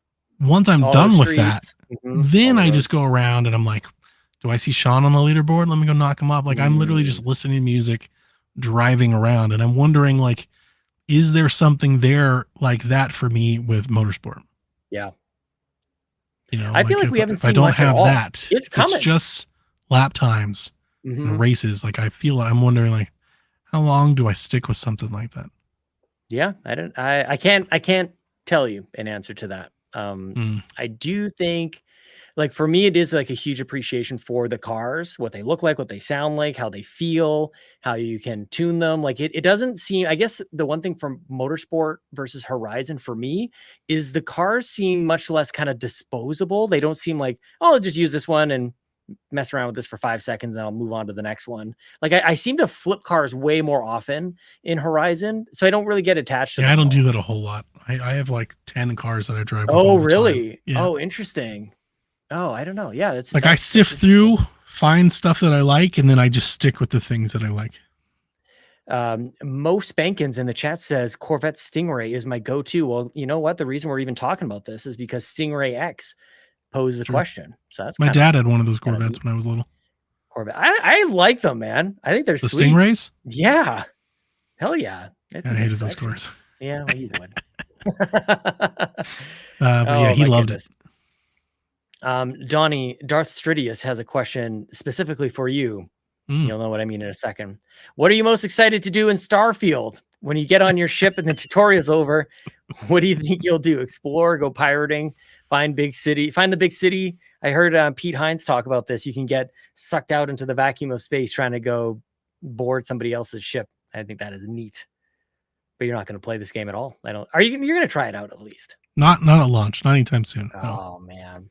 Because I'm going to start playing like in earnest. Like right now, at the moment, I've been bouncing around from game to game, just like playing things that I wanted to play. But as we like Starfield's next week, I probably won't start next week, but probably the week after that, in earnest, I'll start playing Cyberpunk. Oh, I can't wait, dude. Okay, so we have Donnie for at least one more week. You're going to be back next week, the day before any of this happens. Here for the Starfield episode. Great. We're here for the start. I won't have played it yet. The 31st is when the next episode of the Xbox Drive records, and we won't be able to play until later that night. And that brings me to Saved by the bell. a bit of news. I will get your question, Darstridius, but it does bring me to this bit of news that Starfield's early access release times have been revealed. Their early access version of Starfield will release at 5 p.m. Pacific, 8 p.m. Eastern on August 31st, 2023. Donnie Reece. That means 10 shortest PM. Xbox Drive ever. Wait a minute. Sean's like, I gotta go. It's 6 p.m. for me. Yeah, pretty much. Yeah. I get it. We are gonna record for an hour and then we're gonna jump into stream. I think that might be how this works. I'll hang out with you while you play. Yes. I like to do that. Like I live through you guys. Yes. It was Yarden. Yarden was in our chat earlier this week, and he shared something about, like, I don't know what he said. There was something about how he was talking about how the game was. Somebody said the game is more like Oblivion and less like Skyrim. Yes, I saw Phil Spencer said that. Okay. Yeah. And he was like, Donnie, does this do anything for you? And I was like, is it still never ending space the game plus spaceship like customizer? He was like, yeah, it is. I'm like, what does that mean? It does nothing for me. I have no idea what that statement means. And he's like, for the people who know, I'm like, I haven't played enough of either. Like I've played both and loved them both. And I was like, yeah, that's a crazy thing to say about anything. It's more Oblivion than the Skyrim, because here's the thing. If you're triggered by me saying that that's a dumb thing, here's the reason why. You could say that to 100 people and 100 people will take that 100 different ways. Yeah. That's why. That means it's even in our chat, there was an argument about what that means, because it means something different to so many different people. Maybe I was like, that's the point, what Donnie. A crazy, chaotic statement to make from Phil Spencer. He just lights the match. He was just like, let's light this candle. He's just, have fun with that. Mm-hmm. Yeah. Yeah, I wish you could see, there's probably a wink he gives to the camera when he says something that he knows is just gonna, get taken away. I seriously think it would have made more sense for him to be like, it's more Fallout and less Skyrim. I think would have made him a little bit more sense. I like I said, I haven't played enough of either of those games to know. I feel like I don't know. I don't know what that could possibly mean. Seth Sturgill in the chat says, I heard Todd Howard say that the main inspiration for the game was Interstellar. Say no more. I'm calling cap. That's a lie. What does that mean? He's lying. What do you mean? I by no doubt that they took inspiration from Interstellar, but when you hear Todd Howard talk about this game, he's been talking about this game being on his brain for 20 plus years. He was thinking about this game when he made this game for Interstellar was everything. 2014. That's not that long ago. It's almost 10 years ago. Yeah, well, Todd has been talking about wanting to do like a space game for a long time. I know that. I think you need to dwell on the fact that 2014 was almost 10 years ago. That's true. That's something we'll have to. That's fair. We have to deal with. No. I'm not saying you didn't say it, Seth. I believe you that he said it. I'm just saying that that's an easy thing to say now. Yeah. That's all. Attach your thing that you want people to buy to a very popular space thing. Yeah. He did an interview where he was talking about when they were doing Skyrim, they were talking about wanting to make a space game.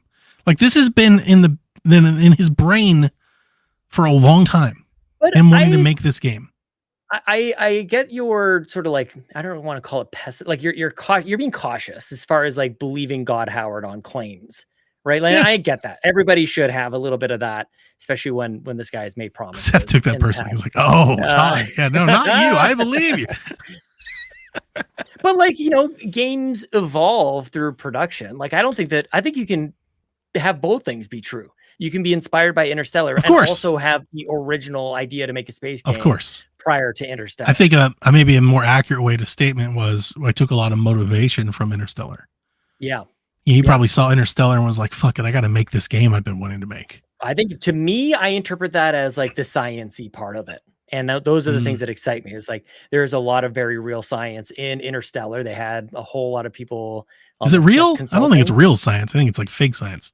I think a lot of physicists are then none of this shit makes sense. No, I think it's the opposite. No, I think that's I've watched because I love that movie. I've watched a lot of people debunk all kinds of that movie. Maybe spoilers at the ending, when he gets into nobody. The science does not hold up in Interstellar if you really dive in. No, but the whole what a black hole even looks like, they nailed it. They nailed it. That was based on like real science, like how to. Well, yeah, I mean, it's not. I don't think it's all fiction, but yeah, the details. And like what a wormhole would be. It would be a sphere. It would be like, you think of a wormhole, you think of a hole in a piece of paper, but in 3 dimensions, it's a glob. It's like this. I don't know. I don't think we know. I don't think anybody knows. So I don't think anybody knows. So I don't know. I'm not going to argue with you in the science of space. Yeah, the time dilation, the black hole, the gravity, like. I think it's theoretical, not true. Time dilation? I think time dilation is proven. Okay, I'll take your word for it.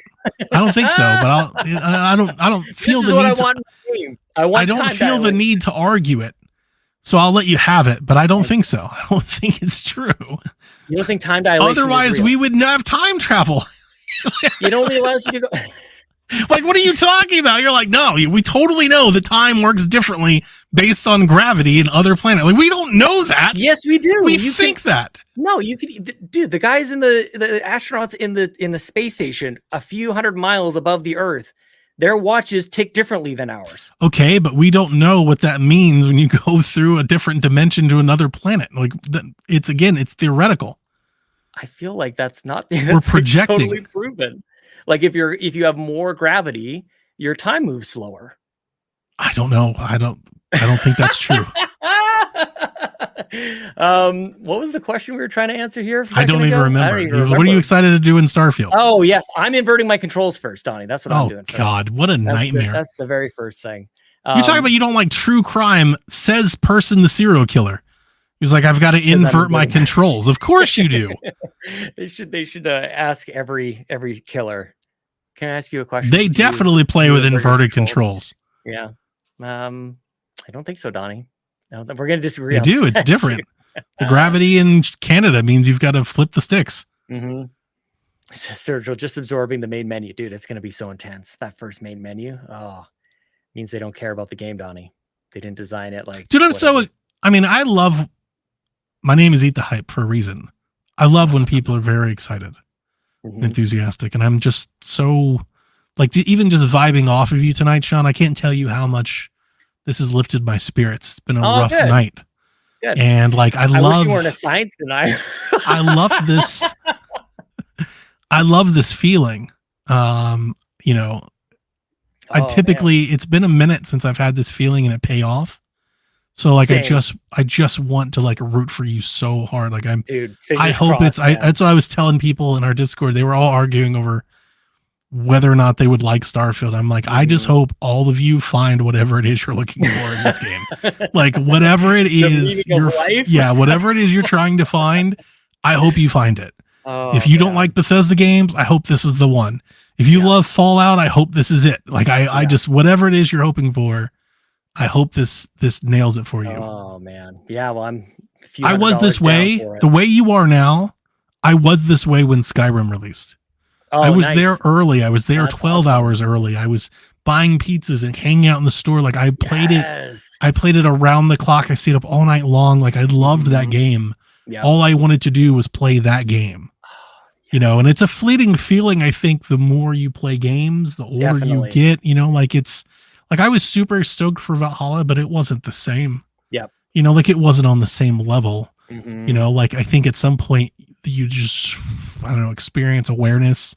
It's not the same. It's not the same. You get so many game releases every year, and this one really, like, there's a $400 or $500 watch coming my way. I'm early access. I've got the controller. I just bought the wrap. Like, it's hard to match this, but like sitting right underneath it is Forza Motorsport. Like I'm pumped. You're a big fan. I know. I'm very excited about that. It's just not space, and I love space. I was there for Cyberpunk, and then it was a mess. Yeah, but I eventually did find the game that I wanted it to be. It's there. We've been burned. Well, before. I would the way you are now. I was that way for Red Dead Redemption 2. Yeah, dude. And it was a huge mistake. Yes, and it was getting like 9s and 10s from all over the place. Like, I thought it was it. Like I love Red Dead. I love Rockstar. I was like, this is gonna be like my favorite game ever.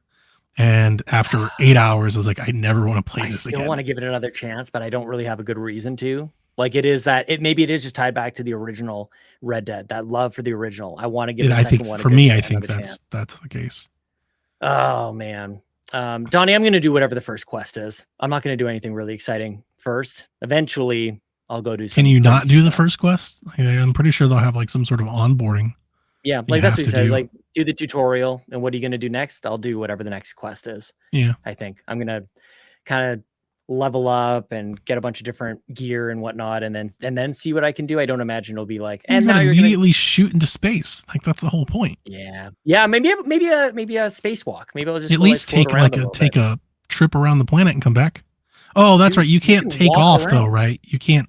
You can fly out of the atmosphere. It's not like No Man's Sky. But it's a cutscene. Yeah, that is too bad because No Man's Sky was that's pretty sweet. Well, I don't think to me like it really wouldn't matter, but I believe like when you are selling like this is endless space the game, then like you should be able to like control your way through the atmosphere and then pick your direction in space and head in that direction. Like that's the Breath of the Wild thing, right? Like you can go there. You can point yourself in that direction and get there. You know, and like when they take that a little bit away from you, it's a little bit, you know. Yeah. More weak way to find out how much of an impact that will have. Most Bankins, Starfield, Mario Wonder, and Forza, my trifecta this fall. Dude, I'm right with you. This fall is going to be nuts. And it's already been a great year. I'm stoked for Wonder. But I'll be there for Wonder and Alan Wake and Mirage. What a fall. Oh my gosh. I can't believe I have the day off. And so Space Marine 2. Space Marine 2. Whenever that is. And Call of Duty 3. Sean, I pre-ordered Call of Duty. I saw that. Yes. Oh, yeah. You're I'm so excited. I think I'm going to go Xbox. I think I'm going to stick with Call of Duty on Xbox for now. And maybe pick it up on PC on sale later, perhaps. I cashed in all of the like every reward point I can find to buy that game. Nice. There is a question actually. I'm running out of $70 arrows. You know, it's like, oh boy, I gotta find ways to finance some of this stuff. Oh man, we're gonna have to start. You know, who cares? Throw it on the credit card. You know, not that some games you have to. That'd probably mean Space Marine. Yeah, probably. Or trade some stuff in. Go to your old GameStop, Don. I'm running out of things. I don't think I've got many things to trade. I've got this this Gears 5 1X behind me. We could maybe do something with that. I couldn't do that with my Gears X. I know. I'm not there yet. I'm not there yet. I have the Series S. Yeah. Gears 5, the red one. Series really? That's not Series S. Hang on. No. The 1S. Yeah. Oh, that's a nice one. Yeah. The 1S is a beautiful console. I keep joking, Donnie, that these questions are for you, but they're actually for me. But this question truly is in honor of you. Where the hell did it go? John32, who just showed up in the chat. What's up? Or has been here for a while. John32 says, in honor of Donnie being busy today, which was yesterday with you doing, arresting the president or whatever you're doing. Sure. John says, what is your favorite law enforcement theme or mechanic in a video game? Ooh, mechanic. That's weird. My mind immediately goes to, I feel like this might be a cop-out answer, pardon the pun, is the star system in GTA. That's the only thing I can even think of. What else would there be to choose from? I think stealing in like Bethesda games, like you have a choice. You could pickpocket somebody and then they can chase you down and get mad. I always hated that. Like, did you ever find out in Skyrim I would steal something and like nobody would notice? Yeah. But then an NPC would just know. I'm like, how? Totally. Like, dude, I was in the room by myself. The thing was completely closed. How would you possibly know? Chemical tracer. Yeah, and they're like, we know you stole the thing. I'm like, you just have this look. You have like some sort of like what's your poker face? Like that's one of your stats. Like you just look like you just got this shit-eating grin on your face. Yeah. He's just like, I did something wrong. Yeah, I mean, but cops only really arrest you. Like that is the mechanic. I don't think there's a whole lot of other mechanics where they do something else, right? I like in GTA you can be the cop, which is fun. Like you can be public safety. You can go on like those missions. Kind of neat. So good. Good call. That's a great answer. Yeah. That's a great answer. I was just thinking about running away from the cops and you flip the script when you like just go work. Have you ever like I've literally dove in and just been entranced by YouTube videos of people just pulling people over in GTA for like an hour. So good. Like they just perform like traffic stops. That's just it. Like we could all be playing Grand Theft Auto 5. Like we could have been playing it for the last 10 years. It's so I'm big. so happy that I beat that game. I played that game. I started on 360 and stopped. I started it when Next Gen came out and stopped. I've started and stopped that game like a half dozen times. And then I think it was last year, I was like, I'm beating this whole thing. And I just sat down and just played the whole thing. Yeah. Ooh, John 32 says Astral Chain, Donnie. Well, that's not a mechanic. That's just the game. Just the game. But yeah, I mean, John should know this. I love Astral Chain. It's one of my favorite Switch games, period. That's a good call. The difference between like just a mechanic versus like the game. Because I was when you were reading the question, in my head, that's what I was like, why does he specify just the mechanic? Because in my head, I was going to think Astral Chain, Virtual Cop. I was talking about the... he said theme or mechanic, but yeah. I was talking about the other day on PSVG. I was reminiscing. I used to love Die Hard on Sega Saturn. Nice. You know, like there were definitely like cop games and things like that. Your law enforcement. Yeah. Anything except LA Noire, that game can go to hell. But definitely, no, I kind of like some of those games are a lot of fun. There's got to be something in like Dragon Age with prisons and whatnot. Man, Need for Speed Most Wanted is a game that's like forever. John 32, where's Ryan? Need for Speed Most Wanted. I liked that game a hell of a lot. Yeah, most like a whole lot. It's a really good port on Switch, but I played it one of the first PlayStation 4 games I got. PS4. Holy cow. Okay, I might be thinking of like an even older, or maybe they remade it. Hang on a second. Need for Speed. There was like, I feel like it was Hot Pursuit. I'm sorry. Hot Pursuit was the one I was thinking 3. of. That's what I'm Most thinking Wanted of. I played on Wii U. Yes. Yeah, no, but I was thinking of Hot Pursuit. I'm thinking of the one where the cops just keep popping out of the woods. And you learn how to do the pit maneuver. Couldn't you like be the cop in that one too? I am playing Bomb Rush Cyberpunk. Nice. There's a heat mechanic in Bomb Rush. There is a heat mechanic in Bomb Rush Cyberpunk. The more you spray paint all the billboards and signs and walls and stuff, the city, like rises to stop you. Kind of like Infamous. Like the more trouble you do at Infamous, like like the DUP and stuff, they just start sending more and more stuff at you. Yeah, kind of do that. Nice, man. Oh, I like Cyberfunk. It's pretty good. I'm enjoying it. Bomb Rush Cyberfunk is like just a syllable away from being just some nasty words. I don't know. The game has tremendous style. Yeah. Not just visually, but like even in dialogue and in music, like it's just very cool. It's a very cool like game. Yeah. I'm digging a lot, but I don't seem to like it as much as like the YouTubers. They really like it. I'm more like it's good. If you're a Jet Set fan or a Tony Hawk fan, there's a lot here for you. Tony Hawk, I'd love to go back and play that game. It plays a lot like Tony Hawk. Like it's very similar. Yeah. But I hate the combat in the game. I really do. And I think the game is expensive for what it offers. It's expensive. It's $40. I paid $40 for the game. Well, I got on Fanatical, so I paid like $32, but it's $40. Yeah. It's a premium indie game. But it gives me like, I was saying this, and I was thinking of you when I said it. Just in terms of like sheer quality, like when you play it, you're like, this is a really good game. In that way, it reminds me a lot of like Neon White. Nice. Yeah. When I was playing Neon White, I was just like, man, this is a really good video game. Like you could just tell like there was a lot of love like put into this. And I feel the same way with Bomb Rush Cyberpunk. Like it's a good game. It's really good. Neon White. Is it on Xbox yet? It's not on Xbox yet. Really? What the hell is it? That's a shame. Is it really not? Neon White Xbox. When is this game coming to Xbox? But yeah, I like Bomb Rush Cyberpunk. It's been okay. Oh, I played Age of Empires. Yes, on console. Do you want to talk about that at all? Yes, please. What in the world? I can't imagine playing Age of Empires on console. With Age of Empires 4 at Gamescom was announced. It's coming to console. It's out today. It's out now. Yeah. So you can play it. So I downloaded it and I was like, let's give it a run. Because I've never really gotten to Age of Empires. And I was interested to see how it would do. And I played through the tutorial campaign. Yeah. And for like the first 7-8 8 missions or so. Like I'm starting to build cities, starting to get economies. I'm like, all right, like it works. Like I'm getting in. Like you can like multi-select. You've got like some quick commands on the D-pad. And then the further and further you go, Sean, like a radial wheel starts to turn into like multiple radial wheels and like toggles of radial wheels. And then you're like, here you pull up the radial wheel and then press Y and hit RB to go to the second one. And Tears press of the Kingdom, dude.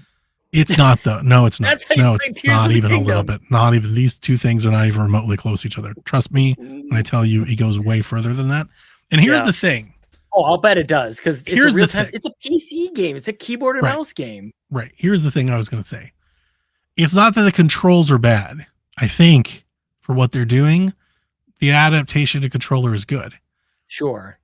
But eventually I reached a point where I was like, I just can't remember all of these things to do. Like when I started to forget how to do the things I did 2 or 3 missions ago, because there's like 80 different ways to command the game. I was just like, it's too much. It's too much for me. I can't, like, it's, it's just too much, but it is a good game. Like I was enjoying what I was playing. So I played it for about an hour and a half. And then I was like, yeah, I've just reached a point where this is just too much. I like games like that, but I think I would probably, a better description would probably say is I probably like light games like that. Like an Age of Empires light. Oh, that's not Halo something Wars to me. Something like that. Like I think of like games like that. I think of like End War. I think of Civ. Yeah. So like, Civ for sure. Yeah. So like, this is just a little bit too hardcore in that direction for me. Is it not? It's the same game, isn't it? Like obviously they've adjusted the controls for console. Like I don't even understand how that could ever work. Like, I think that's pretty game too. Maybe one of the most challenging things to have to do is take that game and play it with a controller and design it and try to make that work for the player. For the first 5 missions, I was like, this is pretty easy. Like this works. Yeah. And then they're like, okay. Like then you start finding out that like RB, and then it's like RB plus A and RB plus B and RB plus LB and RB plus down. And you're like, what? How? And it was just, to me, I was just like, how is anybody supposed to remember all of this? Because you're not doing it all every turn. Right. Yeah. So it's like, if you don't have, for me, in my head, I was like, if I don't have a manual to check.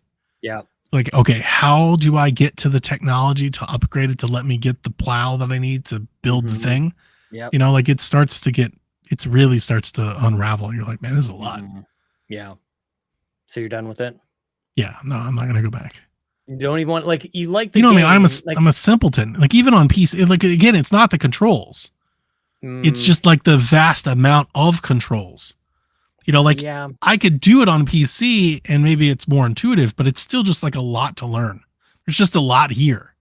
Yeah. As far as like build order and everything, like you build this building so that you can get just these felt and all these not convoluted. That wouldn't be the right word. Complex. Yeah.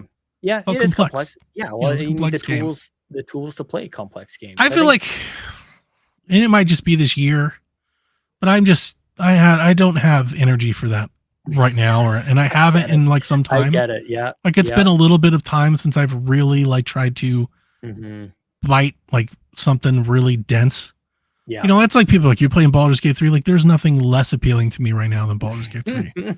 Well, that's as you were describing those controls, I'm like, man, people are wanting to play Baldur's Gate on Remember console? I told you the same thing in Diablo. I'm watching you guys play Diablo and you're all casting all these spells, these cooldowns. I'm like, dude, no. Oh, like absolutely not. Diablo is so simple. I need like trigger jump. Like I just and it's like I've played games like that before. It's not that I can't. I totally can. It's just like I don't have the mental energy to do it at the moment. But like really for like the last 18 months, I've had zero want or willpower to do anything like that. That's Tears of the Kingdom for me, man. But like, I want to punch something in the face. The hard thing with me, I'm going to push back on you a little bit because you say that about Tears of the Kingdom, but you totally beat Breath of the Wild. Like it's not that different. I didn't beat Breath of the Wild. Did you not? I thought you did. 3 out of the 4 beasts. I didn't. Oh, okay. Well, then bounce. Volcano Place. Bounce. Yeah. Star Athena says I'm relating so hard. I think that's to the like. Let's not bite off more than we can chew. Let's not have a game push back so hard. Let's just play. Just play. Games. Yeah, I just kind of, I just want, I'm a simpleton. the thing that jumps out to me though is like you have really been the one I think to get me back into PC gaming in not a gigantic way, but certainly for me the most significant way in a long time. And for me, there are games that I will play on my PC. Like there are different experiences. Yeah, they're PC games. Yeah, I think versus console games for sure. Still play console games on your PC if that makes any sense. Because I played that or whatever. What the hell's the name of that game? Like Call of Duty. You just bought Call of Duty for PC. No. What was the PC game that I was playing? Valheim. Yeah. Valheim is amazing. Yeah. I love Valheim. PC exclusive. But that is a PC game. I played with controller, and even with controller, I still use my mouse when building. Yeah. It was just easier. It was just easier to use a mouse. But like when I was moving and fighting and stuff, I use that. But see, like Valheim is significantly less complex than Age of Empires. Is it? Like, yeah, there's building and stuff, but it's not like that. Like, it's not like that. Even so, I played Starship Troopers Extraction. Yes. And playing that is also like when you get into base building and they're like, here's all the things you can build and like what you got to press to like build it, to repair it, to I was like, that's too much. Yeah. And that's why like I was out of it. Even on PC? Yeah. Yeah. It's just too much. It's interesting. It's funny because like my background is Age of Empires and Warcraft 2 and StarCraft. Like I want a mouse and keyboard so that I can be precise for some of those. Like for but that you grew up on that game. stuff, and I did. That's what I mean. Like that's my background, and so like when a game is presented on console, it's like do this kind of thing. I'm like that is so obviously you're like, that's not going to thing work for me. Like it's absolutely not going to work. But it's maybe only because I'm so used to the precision that a mouse provides to you that if you don't know that, then just you are right. I am playing almost exclusively PC these days, but I am a console gamer just playing on PC. That's so interesting. I'm not playing like PC games. Right. Yeah. Valheim might be like the most PC game that I've played. Yep. Totally. Yeah. Like Neon White, I played with mouse and keyboard. Like I'm pointing around and everything and WASD. Like that's I just don't. Yeah, I don't get down. How we played Half-Life and Unreal and Star Siege Tribes and all these first person. I was gonna say Dark Forces, dude. Do you into Dark Forces Remastered? I don't even know what that is. See that announcement? That Star Wars. It's an old. This is where I'll bring in Jason Lacey and a few of my old PC. Oh, that's right. He said Dark Forces, and I do remember. Yeah, there was a Star Wars because he replied that to me because I'm excited that they were remastering Turok 3. Turok 3. Which I didn't even know there was a Turok 3. I will be there day one because I love me some Turok, and I've never played Turok 3.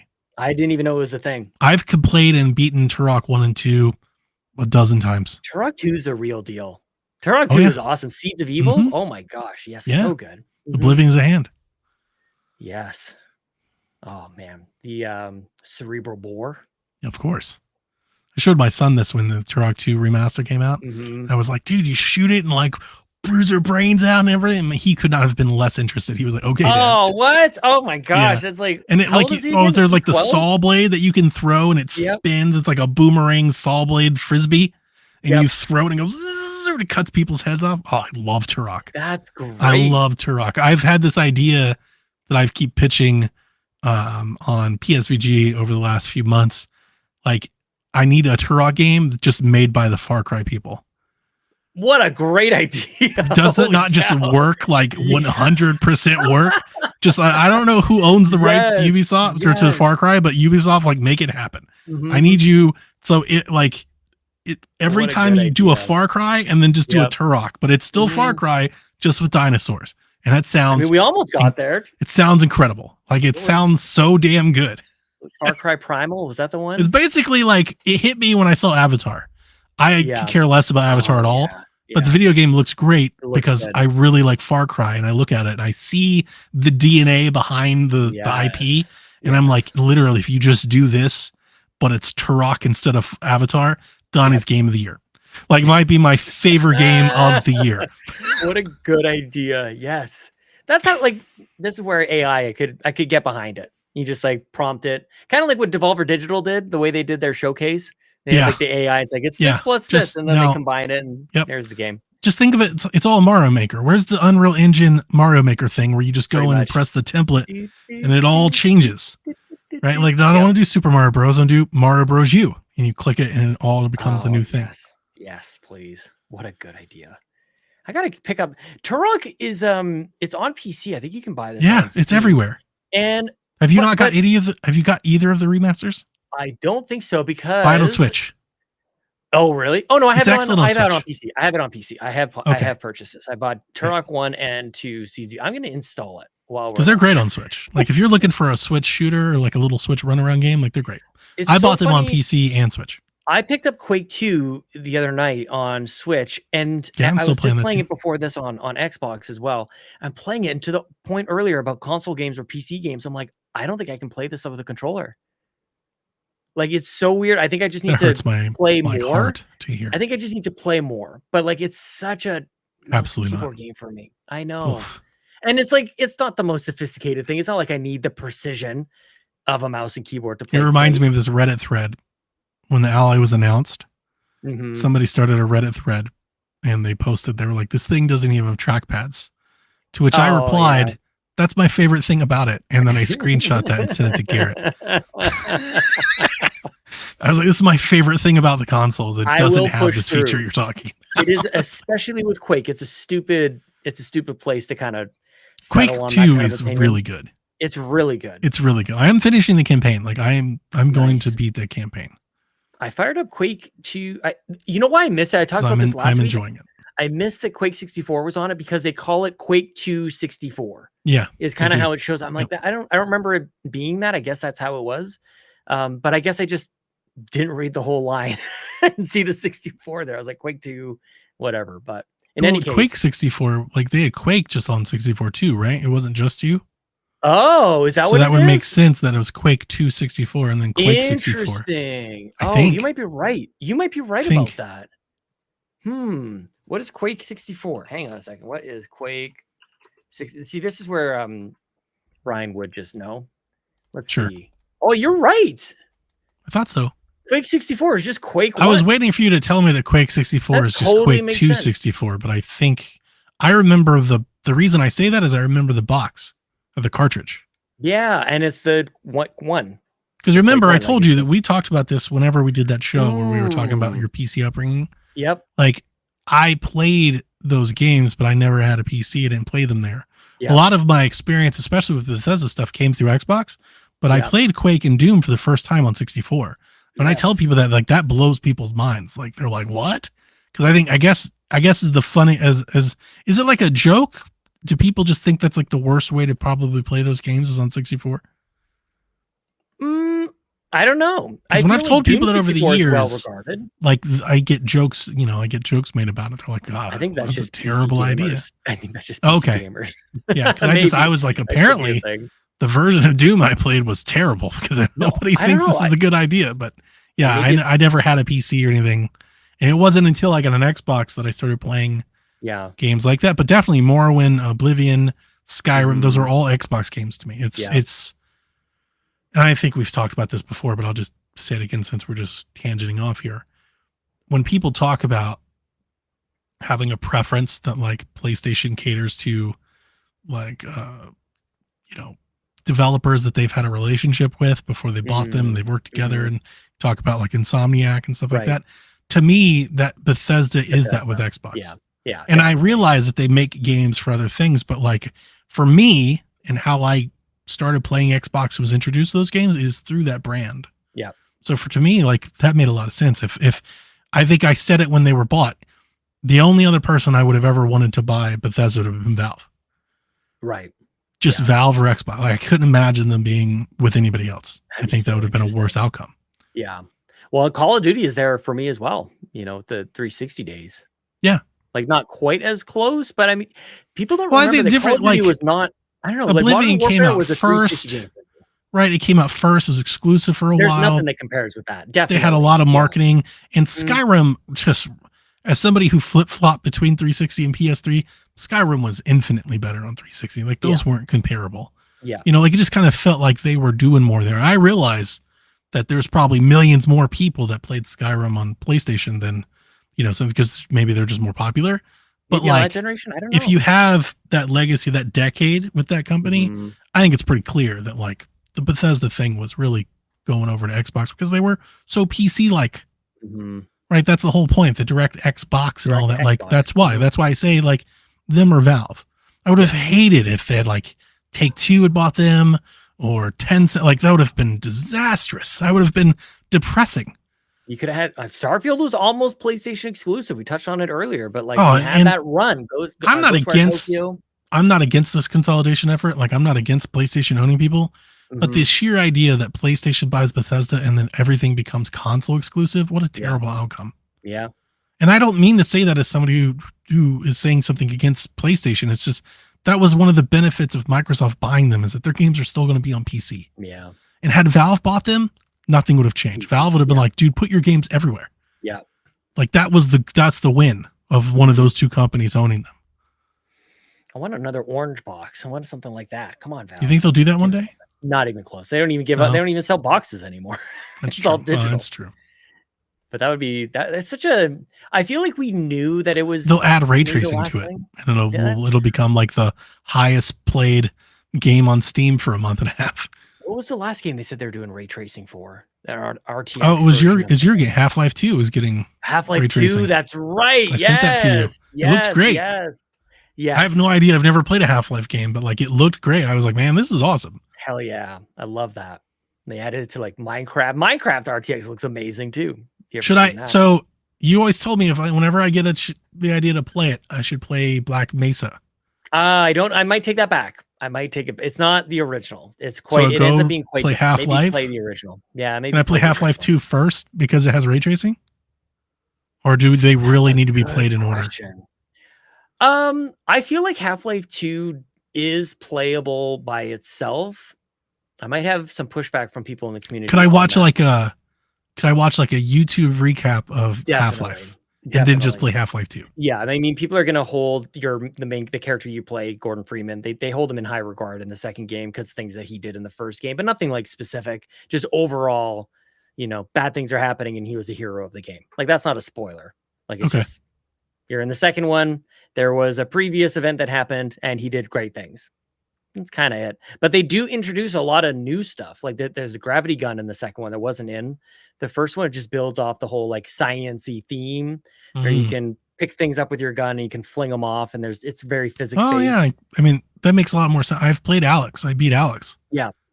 So I guess that makes a lot of sense. Yeah, that same world. Yeah. Yeah. Okay. Yeah, like Portal's all physics. The whole like. I'm thinking one day when I'm just be bored in a lull somewhere, and I'm just gonna like the ray tracing update, like the glow up. I was like, oh, I kind of want to take that for a spin one day. Yeah, it's lengthy. Like there's a lot there for you, so it's not like you're gonna finish it in an afternoon or anything. Oh, I thought I was thinking it was like a 5 or 6 hour campaign. No, Alex. I think Alex isn't it? Alex is kind of. Yeah, I beat Alex in a weekend. It wasn't very long. I don't think Half-Life 2. I mean, I'm slow at games anyways. Like, it's taken me a month to play the last story, but how long to beat Half-Life 2? 13 hours, I guess. It's a weekend. That's not too bad. Yeah. But more than a sitting, I guess, is. Of course. For the most part. I got to like it first.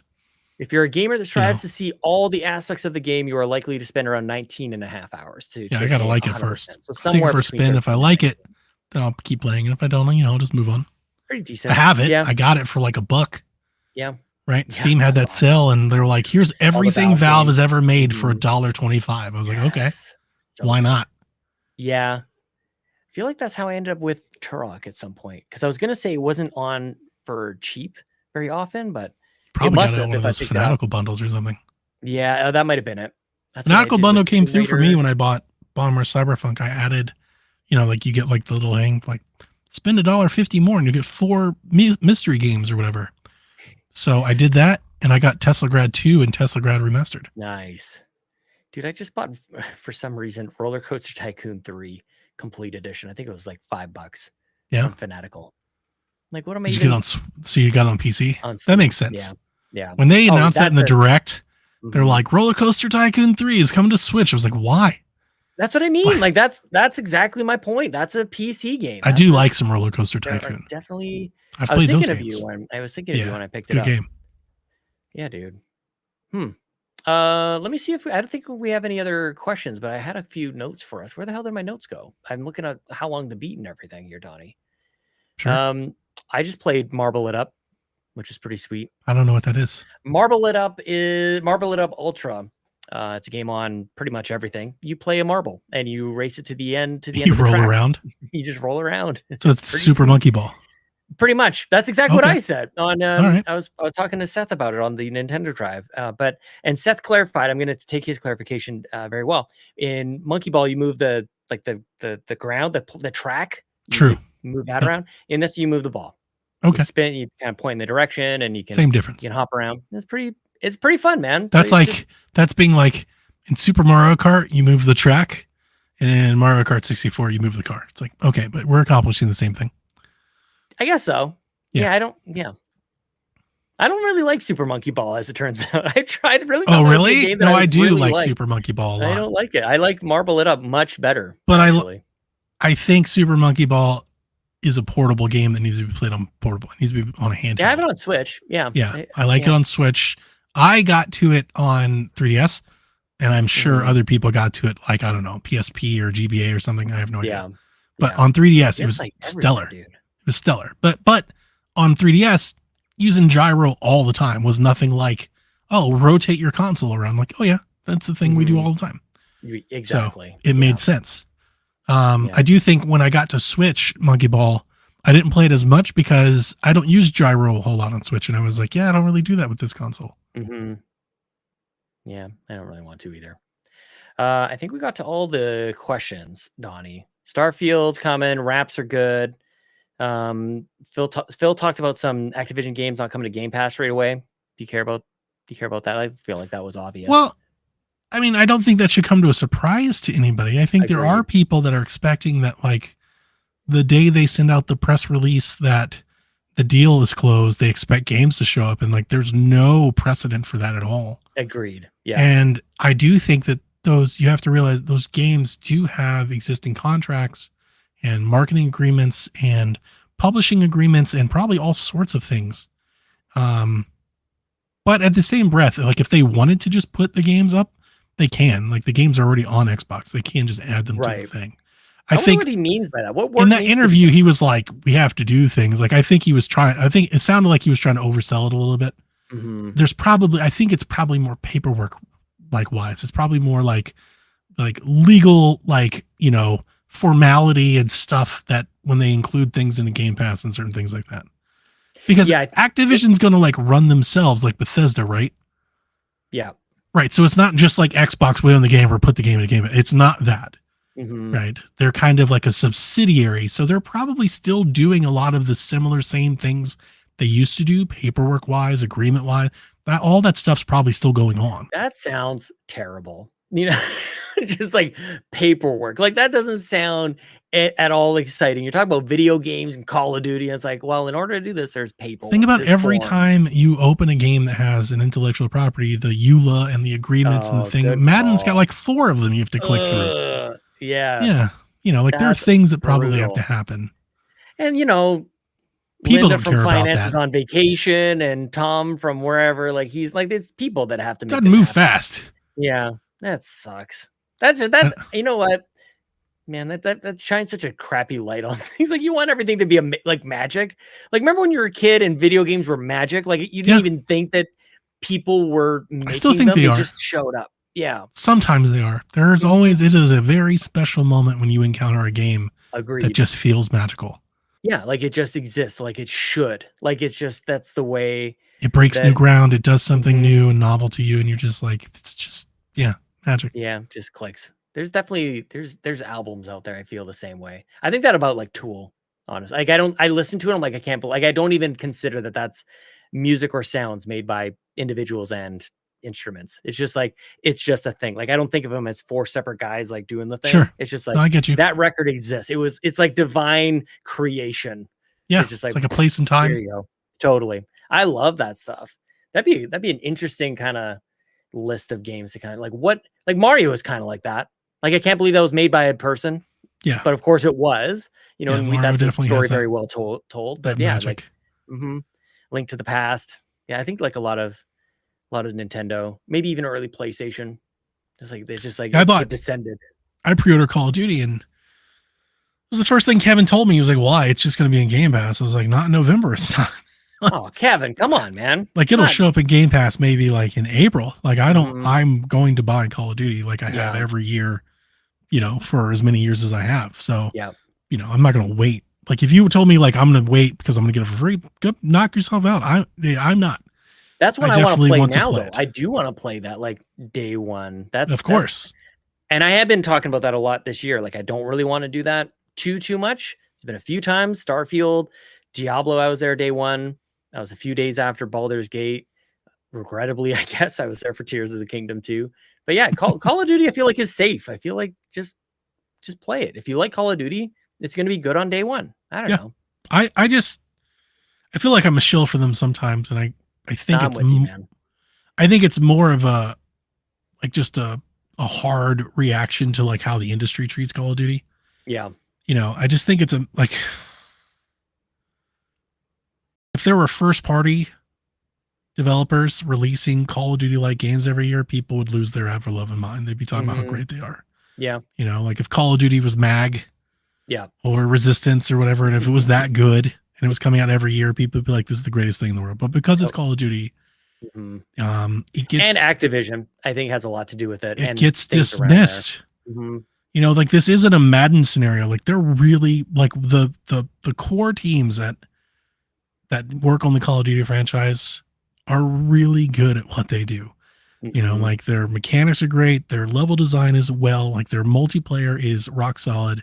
Yeah. And it is because of the popularity, because it's so popular, it gets a lot of like, bad faith actors that just whine and complain about it all the time. And like, that becomes like, like a Twitter narrative, but it's not touch it. They don't even touch it. So just like, shut up. But it's not a narrative. Like it's not real. That's why it sells so well. It's just graphically storytelling, like set pieces, music, sound design, like the sound, like the way the guns sound in Call of Duty. I mean, I've upset many people for many years by saying this, and I apologize if you're one of these people, but like Battlefield is not in Call of Duty's fucking ballpark. Like it's not in the same. I think anybody who would be fighting that. Yeah, they're not even in the same realm. They're completely, they're so far from that game, just quality wise. Now you can prefer Battlefield, and I'm not telling you not to, right? But like, if you were just subjectively like really trying to weigh the game, they're not on the same playing field. Yeah. Like they're just really good at what they do. They're just like, and they professionally deliver a quality product like every year. We'll play it.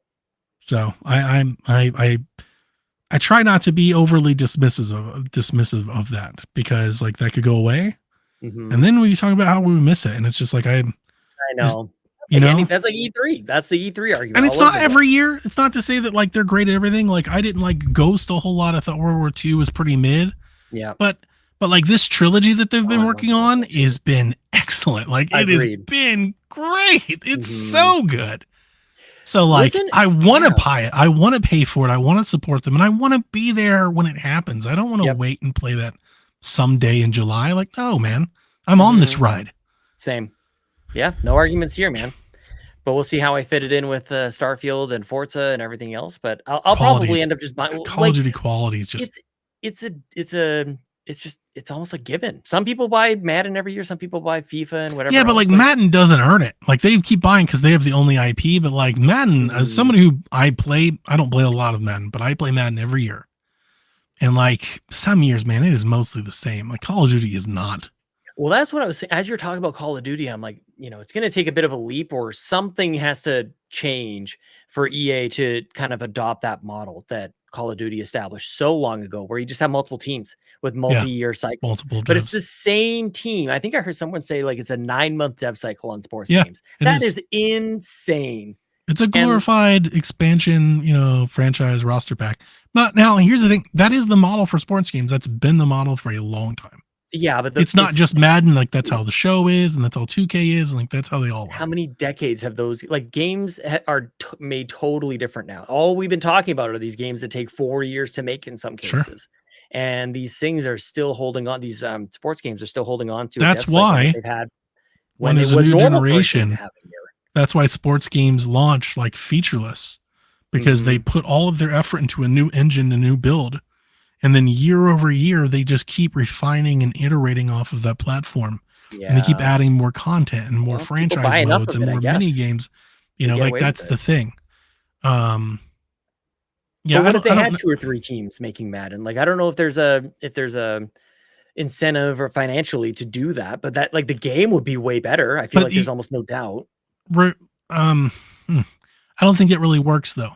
Because think about it, it's not Call of Duty. You're not telling like a new campaign. You're not coming up with new modes. It is just football, the game, right? I So like you guess. could have 2 or 3 different studios making Madden, but the product every year is just going to be more Madden because you're just playing football. Like that's the game. You're playing football. So I guess what you're saying is that what we get is fairly in line with what we should expect. Yeah, I think so. 'Cause I was thinking- I think sports games just can't be like thought of in the same way. I just don't think they're the same because there's not like a story. They're not telling you a new story. They're not going to a new That's locale. what I was gonna get to. There's not completely like new franchise mode from year to year. I think that'd be weird.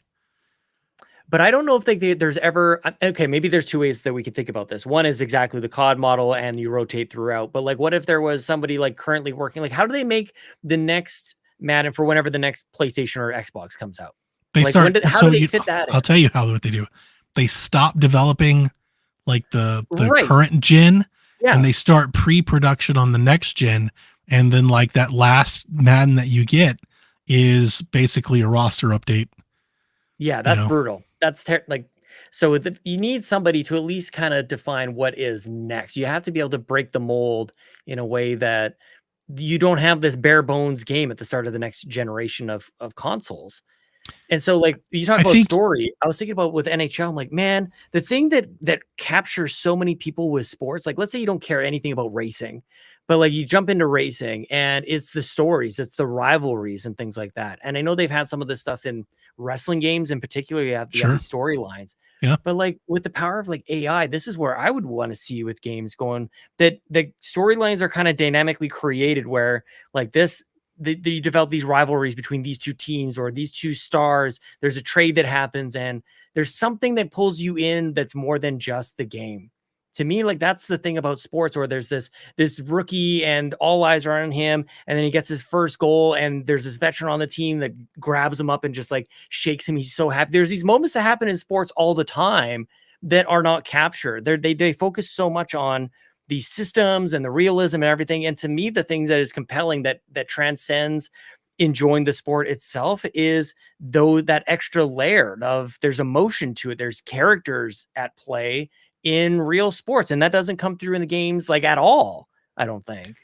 I mean, Madden tried doing that occasionally with some terrible single player modes. Right. Anytime EA does any of that, like single play, they did that. What do they call that? Where they had like you played a character. I forget the hotshot mode or something like that. Yeah. Well, and it was something. There was a true storyline. Like I played it. And same with you start as a high schooler in Texas, and you and your teammate or rivals, and you go to the college and you go to draft. You're like, they tried to tell it. Yeah, but it's still EA doing like you need somebody else doing it. You need it is what it is. Or maybe it could be somebody under EA, but it's not the sports teams. I think college football games of old used to do some of that, not in the same vein, but like they would have certain games like in season that would rubber band like you in the computer to like really set up like a picture finish. And then you would beat the game. Like if you won or lost, it'd be like you just played like the number 2 all-time rivalry game. Yeah. And they may give you like a history snippet, and they would just try to add a little bit of meaning to it. I think what you're saying is a concept that some would have. I just don't think it's many. I don't think there's a big demand for something like that. You got to remember the thing that drives. I would just say it like this. I know. The thing that drives Madden in particular is multiplayer. It's Ultimate Team. Like nobody wants anything to do with any of that.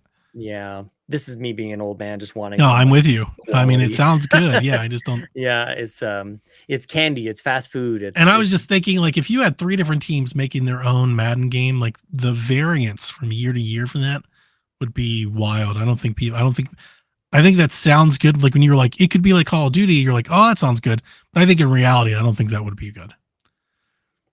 Different strokes, I guess. Like I think what you would do is every other year you would anger the people that don't like that flavor of the game.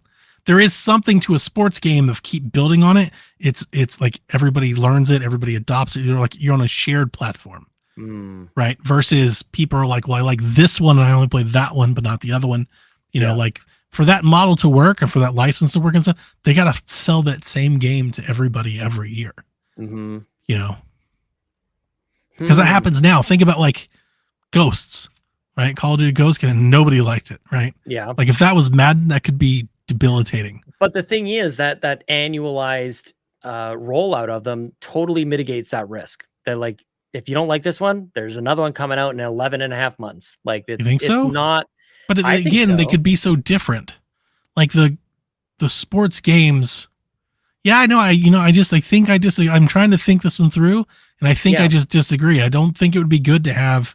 I think the core, varying games year to year in the sports genre. I think the core game is still football, though. What I would think, the thing that I would say is, I think having more choice would really be the option here, and not having different teams. But it would be really nice if there was the 2K football game and the Madden game, or even if you like, let's say you want to keep it exclusive, it would be cool if in EA there was the Madden franchise and then like the NFL, the arcade game.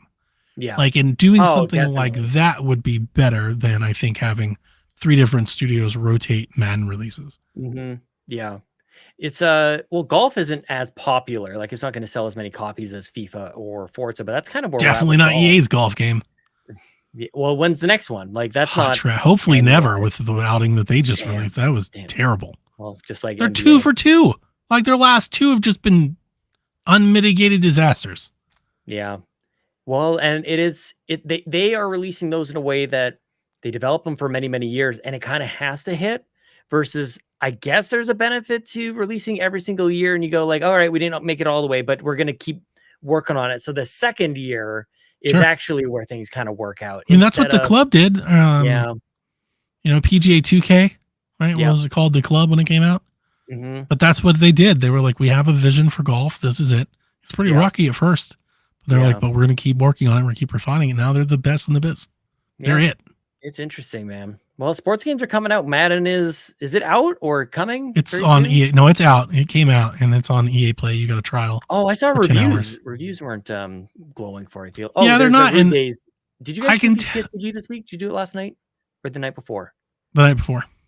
I gotta listen. I love the. I can tell you that this year's Madden is the best Madden we've had in years. Oh, that's good. Don't listen to those reviews. Okay. Well, good. Yeah. I won't.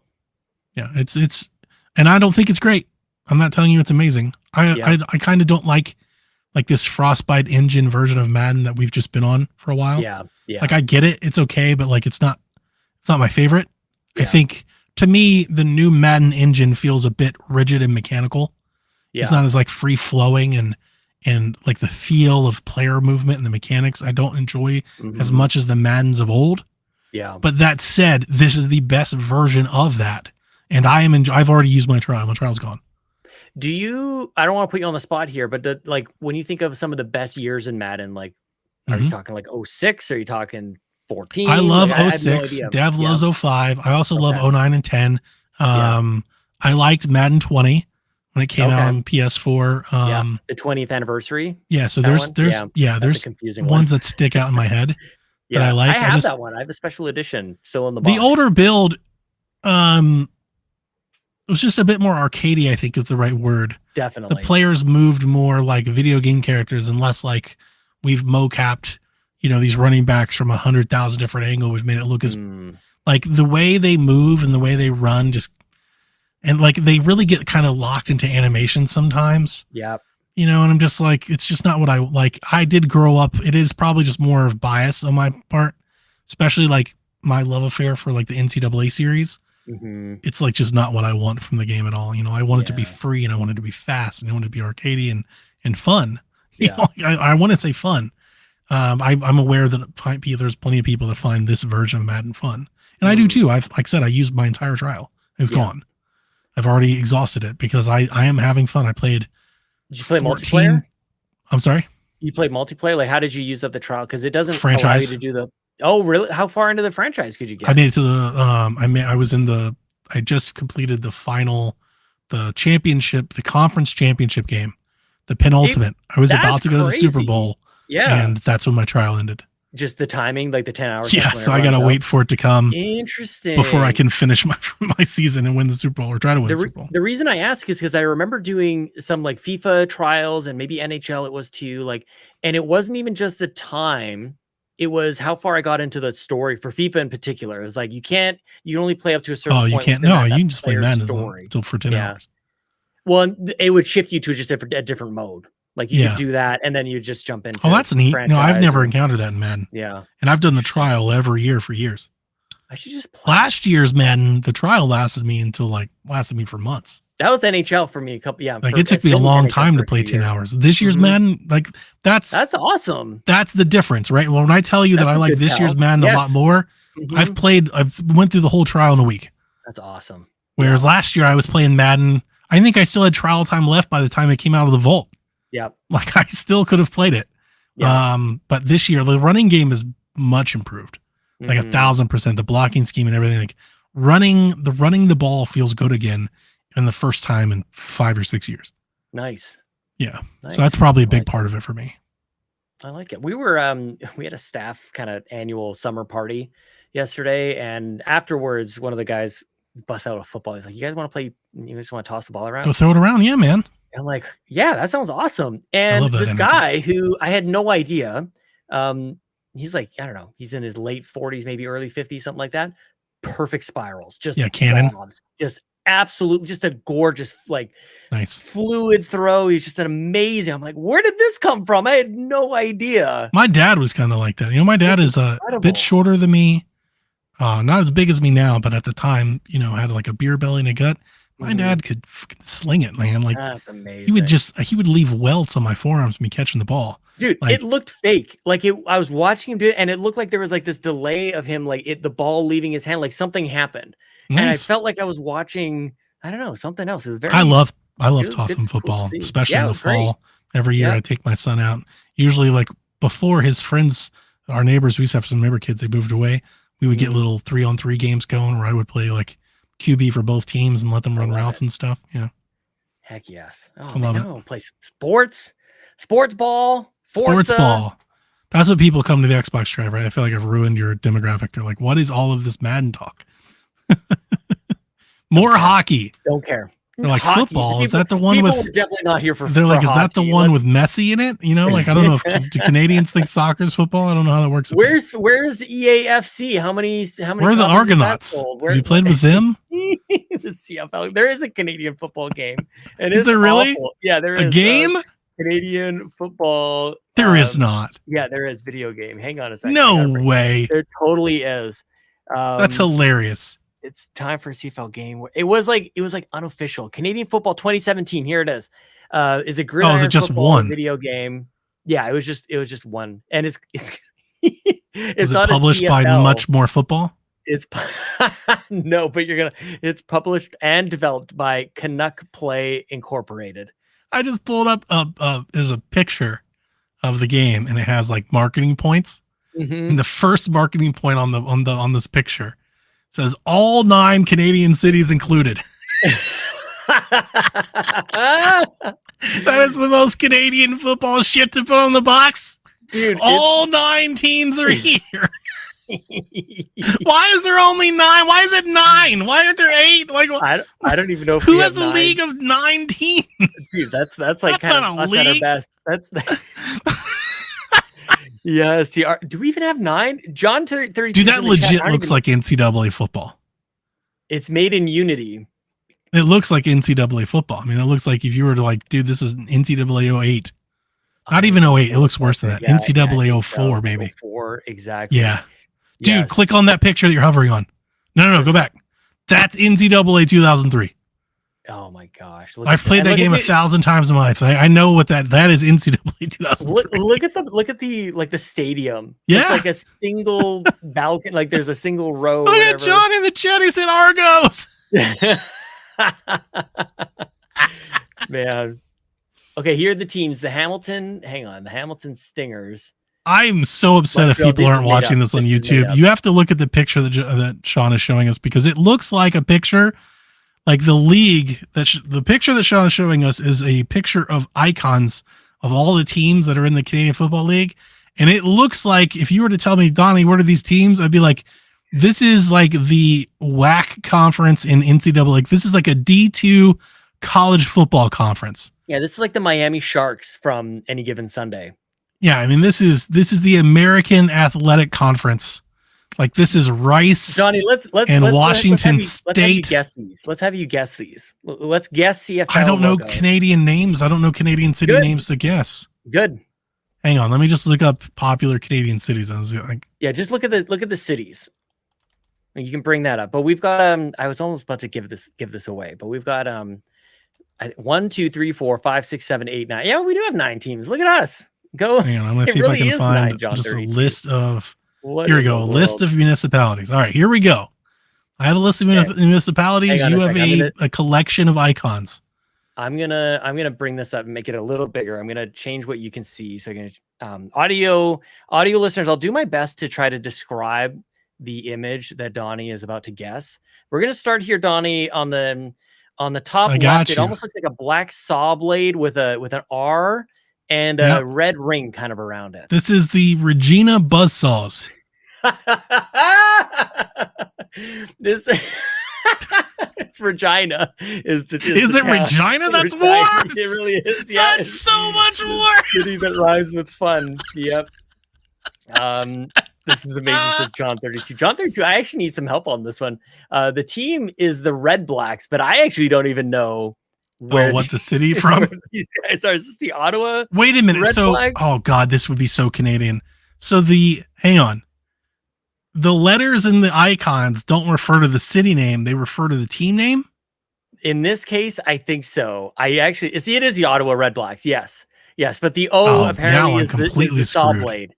Okay, so like the W isn't like Winnipeg. The W is the city. The W is the city. Yes. Is it Winnipeg? Yes, it's Winnipeg. Okay. Yeah. That's so this is I just a had that blue one W. For those listening, we're just looking at a I got you. W with a blue outline and white color. Sure. That's it. So good luck with that. What's the next one? What's our next logo we're gonna go with? We'll do that. We'll go with that one. We'll do this W with a blue outline. Oh, that's the Winnipeg. I want to like do something stupid with a W. I was gonna say like the Winnipeg Walruses or something, but I'll go with the Winnipeg. Oh, Walrus would be great. The Winnipeg Blues. Not bad. The Winnipeg Blue Bombers. Ah, there we go. See, pretty good. Okay, nice. See, that's pretty decent. That's about as close as you could possibly get, I think. Very good. Okay, man, Winnipeg, a very storied franchise in the Canadian Football League. Donnie, is it? How about this one? We're gonna go to the bottom left here. We've got a sort of like an oval shape, almost looks like a rounded out Canadian Football League football. Green and gold. You got two E's. What? These the football's different? Yeah, it's fatter. It's way fatter. What? In CFL. Oh, yeah. We got to do this next. Yeah. All right. So this is a terrible, like, Green Bay logo. This is like we have the Green Bay Packers at home. Green Bay colors, definitely. This is like the Green Bay Packers jersey at Big Lots. Yes. These are E's, if that's helpful. Yeah, no, I got the E's. Yeah. This team recently changed its name. So you actually have two chances. You could say two different things, and you could be. I'm gonna go with the. Yeah, look at your list of cities. The Edmonton Echoes. Dude, you are doing not so bad. I'm telling you. So it is Edmonton. Originally, it was the Edmonton Eskimos. I was gonna say Evergreens. Evergreens. I think Evergreens might have been on the list because it was green. And in the last second, I was like, no, I'm not going to do that. Pretty good. I would love to actually pull up what we were going to name this. They are now the Edmonton Elks. Elks. Like the Elks. We're the Elks. That great football mascot, the Elks. Yep.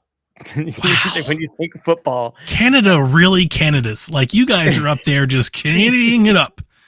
Like, is it patriotic to be like the Elks? Like, do people feel like pride in that? I don't know. It's the Elks are they're in a tricky I guess let me what I'm trying to ask without sounding like a condescending asshole. You know that I mean this in the best way. I'm too blunt to get like around it politely. So let me ask you this. Yep. Obviously, everybody like there's like a stereotype for Canadians that the world I think adopts, makes fun of. You blame South Park for that, right? Yep. We're just silly. In Canada, are you like reveling in that? You're like, this is awesome. This is our identity. Or are you like, maybe we should stop naming our teams the Elks? I don't think so. Well, I think there's a school of thought around the Eskimos. There's such a story that like the Edmonton Eskimos just kept winning championships. Like they're just an excellent team for years. So why did they change the name? Well, there's sensitivity around the word Eskimos. Oh, well, that's the same thing with me and my Indians. We had to change the name to the Guardians. Exactly. I yeah. got So you. now we're but the Elks, the Echoes would have been better. It might be elk singular. Actually, I might be wrong. The Edmonton Eels would have been better. So the options, they allowed the city to vote. The options were the Eagles, the Eclipse, the Elements, the Elk Hounds. The Elements! God, that is so Canadian. They've got fucking scientific tables on their fucking t-shirts. Elements. Periodic table of elements. That's how I feel about the Golden Knights, actually. I feel like the Golden Knights is kind of up there with the Las Vegas Golden Knights. I think is a terrible. What was the one that you said before that? So Elk Hounds, but you said Evergreens. That was on the list. Yeah. I thought it was good with the green. Yeah. But what was the other one that you said? The Eclipse. The Edmonton Eclipse sounds badass. You like that? It sounds like a basketball That's great. That's so much better than the Edmonton Elks. Yeah. And that's awful. Our wildlife out here. Oh, that's terrible. All right, Donnie. The Emeralds. It had to be an E. That would have been good. It had to be E. Well, the logo's already done. Yeah, I mean, you got to do that. This one, I'll give you a bit of a hint. This is not a city. This is a province. Because sometimes we just have a team like the New Jersey Devils. I don't know the difference. I don't know what that means. So I'm going to go with the Saskatoon Green Arrows. Not bad. It is Saskatchewan. Saskatoon is in Saskatchewan. Saskatoon is in Saskatchewan. This is the Rough Riders, Donnie. That makes no sense. Riders. Yeah. Like DMX? Yes. Do they do the DMX thing? Yes. I never thought of that. Oh my gosh. Rough Riders roll. This is my team. This is my Canadian football team. This is the biggest thing possible. Oh my gosh. Gotcha. What did you say? The Saskatoon who? The Saskatoon Green Arrows. That'd be pretty. That's a good name. I was looking at the lines and they've got like the triangles. I was like, they kind of look like arrows. Oh my gosh. They all used to be Rough Riders, John 32. This is incredible. Donnie, here we have a red. Now this one I feel like I know. I don't even need to look at this one. This is the British Columbia Panthers. Pretty close. The Lions. This is the Lions. That's a female lion. That's a lady. Oh, okay. The British Columbia Nollas. Lions. Yeah. I actually like the BC Lions. I like the. I don't know. I like the Lions. I think that's a good one. All right. And then maybe it's just me growing up here. Here we have a. This looks like the Deftones album. Pony. We just have a horse. Yeah. No. So I'm gonna. All right. Hang on. So we have Regina. It wasn't Regina. Who were the first ones? We have so far you've done the Ottawa Red Blacks. Ottawa's off the board. Saskatoon is off the board. Edmonton's off the board. Yeah, so is Regina. So that's out of there too. That's Winnipeg. That's the Montreal Ford Mustangs. That'd be amazing. They just ripped off the Ford Mustang logo. That's all that is. That is Henry Ford's logo. Does he own the team? I don't believe so. Because that would make sense. This team plays in McMahon Stadium in Calgary, Alberta. This is the Calgary Stampeders. Calgary Stampeders, because they're all about cowboy life. Okay, Stampede. That's pretty good. Mm-hmm. That's right. Yeah, but yeah, not a very original logo. This is the most cartoony one. For professional sports team logo, that's pretty terrible. That's like a clip art. Right? Yeah. Mm-hmm. It's like something you just pull down. Like if you search horse in Microsoft Word, like that's what it would give you. It would just give you this photo. Yep. Well, I actually think about that with this next one. This is an A and some sort of. I think this is some sort of bird animal with a football in hand. The A is not helpful with the city. Can you zoom in on this? Yes. Let's see. What the hell is that? The A is the team name. It's not the city name. It's not going to help you at all. Oh, okay. But I'm trying to look to see if the city name, if there's a way to get the city name in here. but I don't think there. I don't think there is. It's a blue A. I don't even know, dude. There's no way you're gonna get this one. There's absolutely no chance. It is the Alberta Antbirds. Nice. That's a good guess. Alberta has already been spoken for with the Edmonton Elk and the Calgary Stampeders. You did just mention the Montreal. This is the Montreal Alouettes. So very French. The Alouettes. What the hell is an Alouette? Apparently that thing. Is that after you do the Alouette? Yeah. That has nothing to do with this thing. I don't know what that is. John 32. Do you know what is this? Is that a bird of some sort? An alouette. So there you are. We've got 2 more if you're good with this, Donnie. Yeah. We got. Well, let's do this one. It looks like a tiger. Of course. It's a French bird. This is the Hamilton Tigers. Are you serious right now? Yeah, I just looked at my thing. Hamilton. I got Hamilton, number 10 city in Ontario with 569,000 population. Dude, it's the Hamilton Tiger Cats. It's the Hamilton Tiger Cats. That's amazing. Yeah! That's amazing. There's no H here. There's no nothing. I don't know. Maybe there's something like hidden in the design of the. I can share my screen. I'm looking. I have 2 things up. I have a tab up for Wikipedia, largest municipalities in Canada by population. In my next tab was birds that start with the letter A. I was trying to figure what out that is, but yeah, the Hamilton Tigers. Hamilton Tiger Cats, the Tie Cats, as they're often referred to. Nice. There's still one big city, I think, that we haven't talked about. This is a blue circle with some dots around the edge. The and a Toronto big Argonauts. That's the one. You must have heard of Argonauts. This is the I feel like I have. Argonauts. Yeah, I think some Ohio State players have played for them over the years. Yes. Well, that was Donnie. That was a ton of fun. Just a totally out of nowhere. Donnie Reece from PSVG. Xbox Drive. Yes. By the way, this is the Xbox Drive. Super fun, man. That was great. I had fun. Yeah, that was fun. I follow some TikTokers that like show their wives logos and they're like, guess the team, and they're hilarious. Exactly. Yeah, they're absolutely hysterical. Mm-hmm. And what a better way to do that with great Canadian football. Well, I mean, I'm a big sports fan, so I feel like I Winnipeg Blue. What did you say? The Winnipeg Blue something. The Blues. Yeah, the Winnipeg Blue Bombers. Like you're right there. The W was blue, and I was like, well, if they don't have a logo, then it's probably something like that. I love it. Oh man, I was going to say the Blue Sox, and then I changed my mind at the last second. You did way better than I would have. Yeah.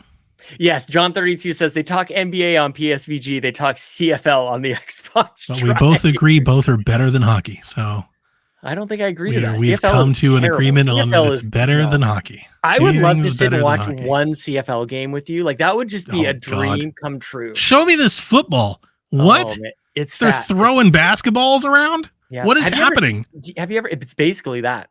No way. It's huge. It is not. Yeah, it is. It's massive. It's way.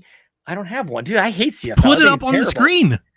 Let's see if we can find a comparison. CFL football compared to NFL.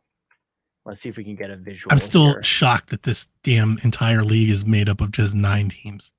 That's not a league. Like that's not what league means. I know. Well, yeah, no, I'm with you, dude. That's like the Canadian intramural football league. Yes. It's like the Canadian after school football practice. Look, this is where the Rock played for the Calgary Stampeders, or he was cut from them anyway. We have like a thing here where the middle schools like band together to create like a feeder system for the high school football team. Like that's what that sounds like. I am struggling. It's the Canadian Football District. That's what they should be called. Pretty much. Yeah, no, they travel 9? The country. Why not 10? If you're going to go to 9. Well, look, we have the BC Lions. That's a whole province. Like that's one of our states, if you will. Okay. So instead of having multiple cities within British Columbia, like you could have Vancouver or Victoria. Surrey. Yeah. Dude, if there were the Surreys. Like there's not too many. We don't have a lot of cities, man. There's a lot of space in this big old country of ours. We just have a lot of. I think you're really doing yourself a disservice, Sean. You have London. You have Ontario. Regina. Yeah. Man. Saskatchewan could support more than one. Halifax. More than one football team. Halifax is cool. Yeah, we got nothing out there. The Halifax helicopters. Coming to a league near you. Stop. That would not be. That would not be No? good. Nova Scotia needs a team, says John 32. See, I'm on board. Newfoundland could use. Is a it football team. Laval? I don't know. I don't even know. Laval? Quebec? Where is that? Oh yeah, Quebec. Yeah, Quebec There's City. a city Quebec called City used to have a Laval. football. It's Used your to have a hockey team. 14th best, The biggest Quebec city. Nordiques. Brampton. Ontario again. Ontario could have a few more, I'm sure. They've What got the Ottawa hell and is this? Toronto. Mississauga. That's where Matt Mississauga? Mm-hmm. Wow. It's not that far off from Mississippi. Okay, so calm down. Yeah, but it doesn't look right though either. Is it the It's U? just Mississauga. It's like what February. Like does Mississippi, to ours. you kind of like, well, okay, I get it. There's peas and stuff. It doesn't just like go off into like sausage. It's like Mrs. Sausage. I really want to show you a CFL football, but not these just look like footballs. Like I don't think this doesn't convey the 5 differences between the NFL and the CFL, and it shows a picture of a ball. I want to see a CFL ball sitting next to CFL football versus NFL football. Let's see. Screen. I just want to show. I'll show you this. I I don't like. do not Does this have a look picture. fat to you? Like it just looks like a football, but it's like Yeah, it looks like NCAA ball. it's huge.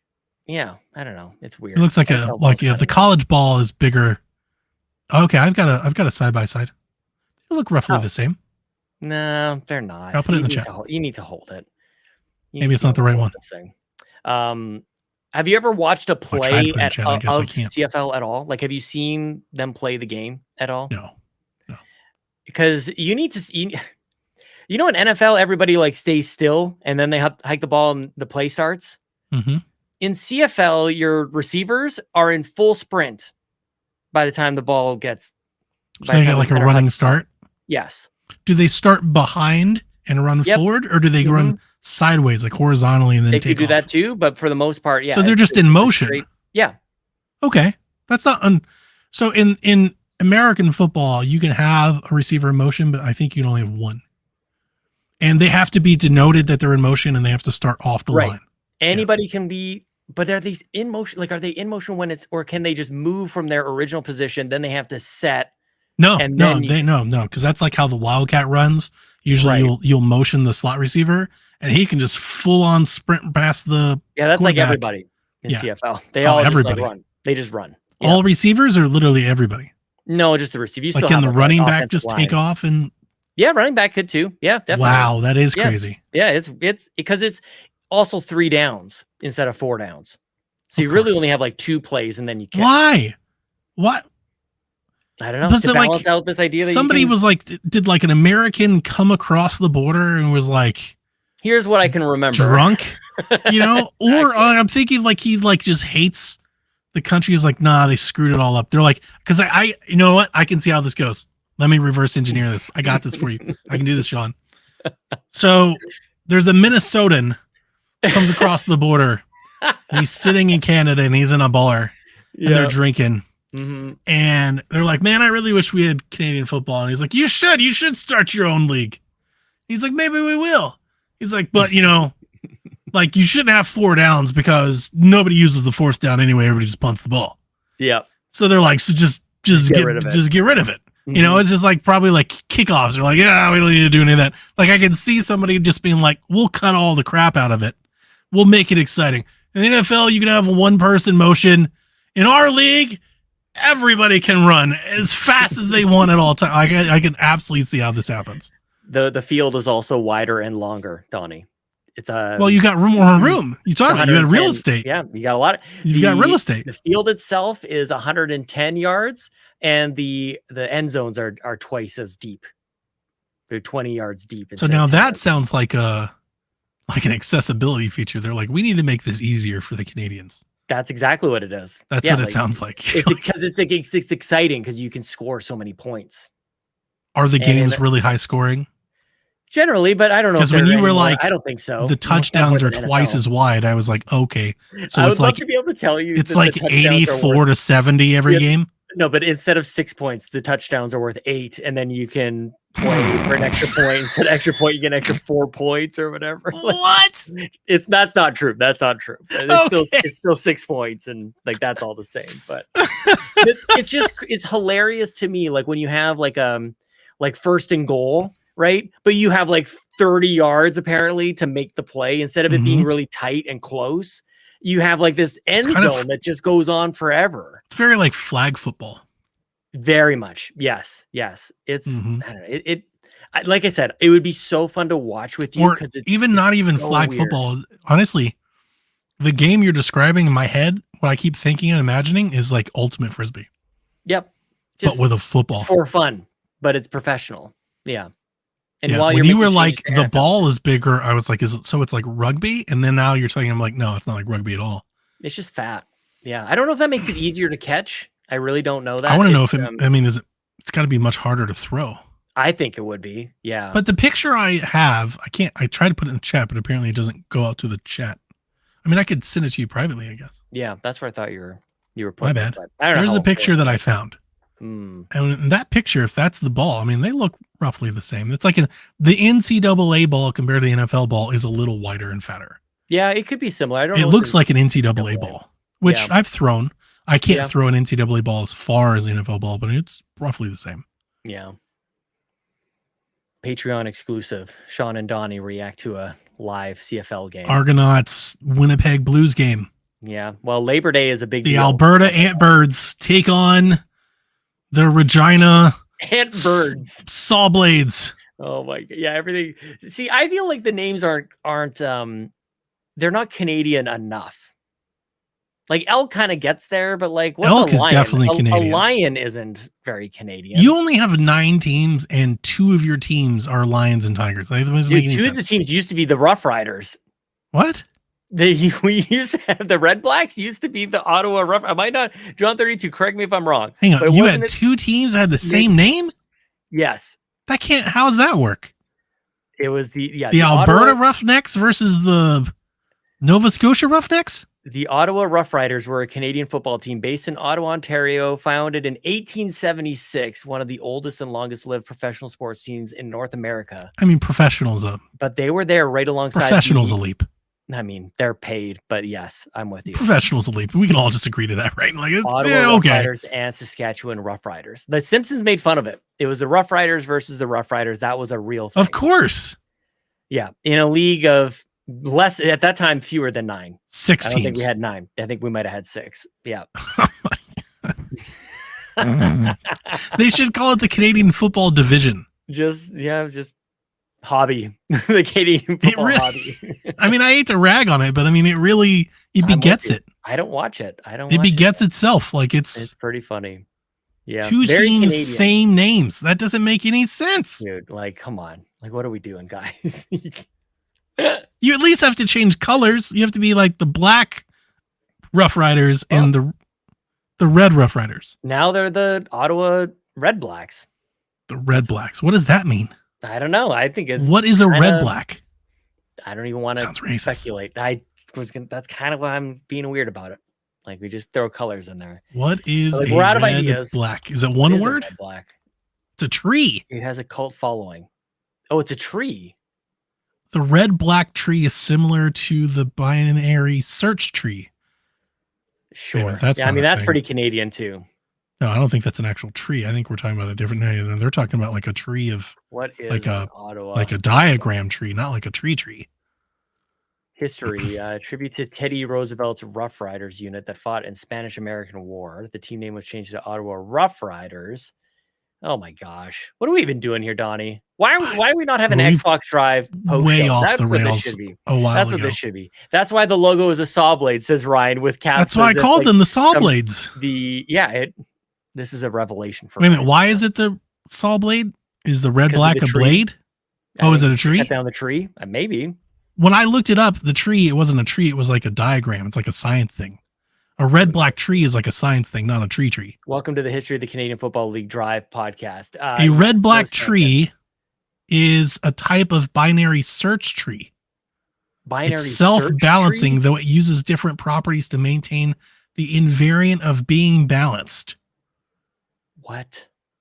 They are called red black trees because each node in the tree is labeled as a red or black. It's like a decision tree. Oh. It's like something you would make in like Visio. Yeah, but that can't be what they're named after. What are the Are you sure about that? Red Black Are you sure about that? named after? Hang on. After inviting suggestion from the public, the owner chose Ottawa Red Blacks in French. I'm not going to say that as the team's name. Ooh. I just don't know how to say this. Like there's a snake. There's a snake. There's a red black snake. It's called the colorbrid snake. Also known as the red black snake. Oh, it literally is just the colors. Like red black. It's not anything other than colors. The name refers to the team's uniform colors of red, black, and white. That's the Cleveland Browns of the Canadian Football League. That's pretty much it. Yep. Got it. Yep. There you go. We solved it. So, yes, give us a new CFL Football 2017 game. We need a CFL Football 2024. Kurt Warner's CFL Football 23. Warner's. Didn't he come from the Canadian Football League? Doug Flutie. Yeah, there you go. Look at this. Most Bacon's bringing on Doug Flutie. But yes, bring him on as another co-host. Yeah. Doug Flutie's like a CFL Hall of Famer. Is he really? Where did he go? To Buffalo, or where the heck did he end up? Flutie? Buffalo Bill. Yeah. He played for he played for a bunch of everybody. He played for the Patriots. Yeah, did he really? He was a stud in the CFL. He's like, it doesn't get any better than Doug Flutie. I thought Kurt Warner, didn't he play there? I don't think so. I know he played somewhere and came back. Kurt Warner, CFL. He played for the Stampeders, the Argonauts, the Bills, the Chargers, the Patriots. I was thinking the Chargers. Yeah, Flutie played for the Chargers for a while. Oh, yeah. Yeah, the Bills. John 32 says the Bills. That's where I remember him going to. Apparently, Kurt Warner wanted to play in the CFL. I know he played, was it the Arena League? He played somewhere else. The Arena Football League. Yeah, Kurt Warner played for the Iowa Barnstormers, and he tore up. That's a terrible name. He tore up the Arena Football League, and that's what got him on the radar for the Rams. Oh, wow. They signed him off the scrap heap. That's Hall of Famer. Kurt Warner. Man, imagine how many other You think the Iowa Barnstormers is a bad name based on everything that we just read? I'm not defending. That's a better name than every single team that we just read. Every one of them. All of them. Not better than Blue Bombers. It's not better than the Blue Bombers. Sean, what is a Blue Bomber? What is a barn? What? Oh, dude, have you been to Iowa? A Blue Bomber sounds It's all awesome. fields and barns. Like that totally makes sense. War machine, like a Blue Bomber. It's like a giant. That's what a barnstormer is. Really? Yeah, it's aircraft. Cool. It's like a jet. Okay. Yeah. Okay. But it also makes sense because in Iowa, that's what they do. They're barns. Like that's what they do. Makes me feel like we got a real barn burner on our hands. It's like the field plane, I think. Like the Snoopy plane, I think. I mean, if we're really getting into it, like most team names are pretty terrible. Oh, they're awful. Pretty bad. Yeah. The ones that I like, though, are the ones that have like some local flavor. Those are the best ones.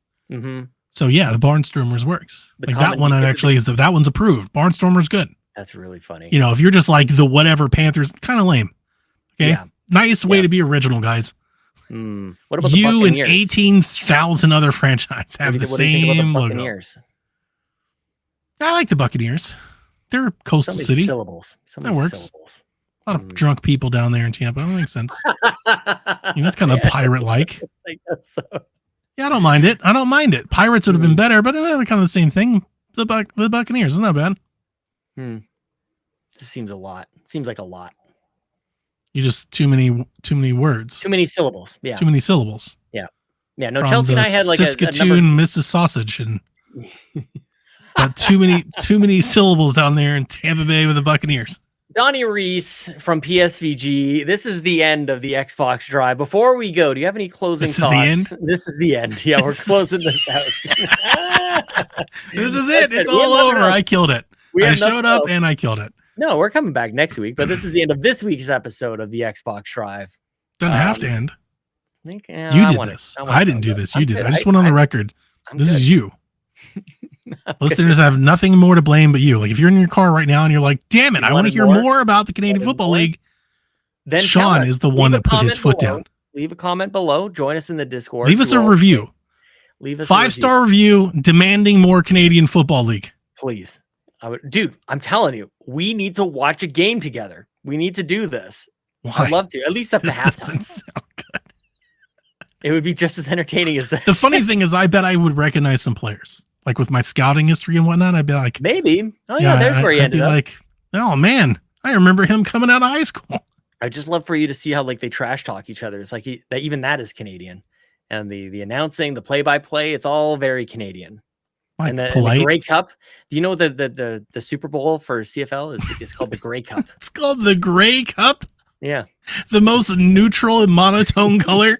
not black or white. Not the red black cup. Not anything cool thing like that. Yeah, we got the red blacks, and they're really Going for the Grey Cup. Mm-hmm. That's us. Gosh, CFL. Yep. it's better than like the syrup cup or whatever. You know, like the maple syrup cup. That'd be great. What's a famous? What's a Canadian like hero? Like Wayne, I don't know, Wayne Gretzky. The Gretzky Cup. The Gretzky Cup. Cup. That's 1,000 times better than the Grey Cup. There's nothing to do with We football. stereotypically made this better. Yeah, that'd be funny. Incredibly. I don't know. I feel like I don't know my country very well sometimes, Donnie. Like, there's probably much better Canadian heroes than that. Like the famous John A. Canadians. Cup. List Don of Cherry famous. will pop up. Jim Carrey. The Jim Wikipedia Carrey is Cup. terrible for this. I don't need like the Dion Cup. The Dion Cup. Celine Dion. Celine. Oh, nice one. Yep. Or the Celine Cup. Would it be better to go first name? Mm-hmm. The Bieber Cup. Bieber's Canadian? Justin Bieber. Yeah. I didn't even know that. Yeah. You'd be shocked at how many. Dude, holy shit. Hang on. The Keanu Cup. Yeah, that'd be good. That's 1,000 times better. That'd be good. Mm-hmm. Ryan Reynolds. The Keanu Bowl. Cup. Yes. That makes a ton of sense. Keanu is It's Canadian. pretty good. Yeah. Yeah, there's a lot of us, man. We're not so bad. The Gosling Cup. Ryan Gosling. Mm-hmm. You can't do Drake. It's too. He likes basketball. I didn't know The Weeknd was born in Weekend Canada. also played at the Super Bowl. I don't think it's like a great Canadian to name your American football pastime over, but the Weekend Cup is a really good name. That's pretty good, yeah. Right? Like it's better than the Grey Cup. Like, like even if you don't like use him and his spelling of it, like just calling it the Weekend Cup makes a ton of sense for like this local intramural football league division you guys have with your 9 teams. The Grey Weekend Cup, the trophy for the Grey Cup is actually pretty nice, and the Grey Cup is very old. It's a very, very old name. And when I think about like the Super Bowl is very Avril cool, Cup. as it turns. The Avril Lavigne, that's the Nickelback that's really Cup. good. I didn't know any of these people were Canadian. Oh yeah, Avril, Nickelback. No, I do go hard for Nickelback. We both share that. Yeah, we both share that. Yep, I like the here. Nickelback. Mm-hmm. What the hell was I just about to tell you? I don't even know. You told me the Grey Cup is a pretty. I just wanted to talk about the Super Bowl. Is so a dumb name, but I like it. The Super Bowl. The Super Bowl, like yeah. I don't know. Love the Super Nintendo. You wanted to call it the Super Switch. I'm glad that you brought that up because I feel like they're on the same kind of like we've just come to accept that the Super Bowl is called. Your trophy looks like a golf trophy. I think it looks like a cool. I think it looks like a good. Which trophy. I don't mind. Yeah. I don't. Like it's substantial. I have criticisms. I think I should save them based on like the past 30 minutes, but like, what's up with the base of this thing? Why is it like in and then it goes out and then it comes back in? Good shape. No, that's not a good shape. Like, just make it the one. Like, trophies shouldn't have multiple. You're talking about too many syllables. This thing's got, you know, like how the PlayStation Pro looked with the 3 and the tiers, and like this thing gives off like similar vibes. It's too many tiers. What it looks like is like a layer cake, but somebody made the like the foundation of the layer cake smaller than the rest of the layer cake. Yeah. So you started with like an 8-inch at the bottom, and then you went to like a 10-inch, and then you went to like a 9-inch. You're like, what the hell's going on with this they just base? Keep adding teams to it. Look, they have the history. It's all there, man. So no, I'm with it. So in that regard, the first thing that I thought of when I saw it, it reminds me a lot of the claret jug. Yep. That's what the trophy reminds me of, and I like the cup on top. I wish I could read it. Donnie, what do you think of the Stanley Cup? What they win in hockey? Do you know what the Stanley Cup looks like? Who is this? Wellesley Earl or whatever? What's up there on the top? That's like who he's named after. Or the Rugby Football Championship of Canada. Dude, rugby? Yeah. So your game did right kind sport. of come out of rugby. That's why your ball's the way that it is. That makes a lot What of your sense. game is, what Canadian football is, a bastardized version of American football and Australian rugby. That's cool. And it makes sense because of like Kinda your makes more British sense. founding. Yep. Like with your British founding and your American, Yeah. partners. We're the That's what- Commonwealth. The Yeah. podcast was supposed to be over 10 minutes ago. Now we're back to CFL again. Yes, Mo Spankins. We are That's leaving. what we're doing. Follow What'd you tell me to Donnie- look up? I don't know. It's a Stanley Cup. The We can talk Stanley. about it What next do I week. think of I the Stanley Cup? It's a Cup great looks cool. trophy. I think the Stanley Cup looks great. The Notice- NHL has great trophies overall. Notice for, like, that the base starts Yeah. wide and works its way up like Yep, any makes good sense. base would, Yep. Like a totem except pole. for the Canadian Football Rugby Cup of Canada. Oh my gosh. Well, the Super Bowl looks what is the Lombardi trophy? Is that The what it's Lombardi. called? It really should Yeah. be the Paul Brown Trophy, but it's the Lombardi's a Lombardi great Trophy. name. It's a It cool is, name. and I think that's probably why Paul Brown was the original coach of the Browns, and before the Mhm. NFL consolidated to the NFL, Yeah. they were dominant. A lot of people do not know that history of my franchise, but we dominated the AFL for like 12 seasons. We won like every championship. Paul Brown used to be a very well-known local radio DJ here in Edmonton. Paul Brown. There you go. Same guy. Probably a very popular name. Same guy. You can follow me on Twitter at Sean Capri. Add me on Xbox Live. Add me a friend. Sean Capri, Sean like Connery, Capri like the pants. Support the show. Patreon.com/carpoolgaming. Get your merch at carpoolgaming.com. Ryan Turford's coming back in a couple of weeks, and I'm sure we'll be talking about the exact same thing when Ryan is back. You're going to miss me when I'm gone. You may not think it now. You may not think it now, listeners. You're like, who is this idiot? I want my guy back. You may not think it now. But you let a couple episodes go by where you're hearing about the greatness of Final Fantasy 14 for the 1400th time, and you're going to miss me when I'm gone. You understand me? You're going to pine for the days of Donnie Reece. I like this heel that you're turning at the end here. You'll think of me when I'm gone. You will. Everybody. Look, it's got to end sometime. Does it? Ryan has a show. He didn't have to come back. I guess He could go back to his other shows. This episode. I'm just saying this episode. He could go back to his other shows. Next week is Starfield week. He could start a new show. The Retro Ryan Collection He Show. did that already. He literally did that. The He started a Ryan's Retro show. Corner. He probably should have called it that, actually. What did he call it? What Canadian shit did he call it? Damn it. It's like, I don't even know the name of it. The Retro Pizza Ryan Turfer. What the hell is your show called? Retro Pit Stop. Retro What? Gaming Pit Stop. Because of the drive thing. Everything has to be The drive thing. transportation based. Yeah, exactly. Oh, that makes sense. Donnie, It's not as good as closing Ryan's thoughts? Retro Corner, but sure. Ryan's Retro Corner is pretty good. We could still workshop it. We still make that a thing. Leave a comment below. Donnie, it's the end of the show. Is it? I've lost all control. We'll see y'all next week. Goodbye, everybody. Hey, Donnie and Sean. No power greater than X.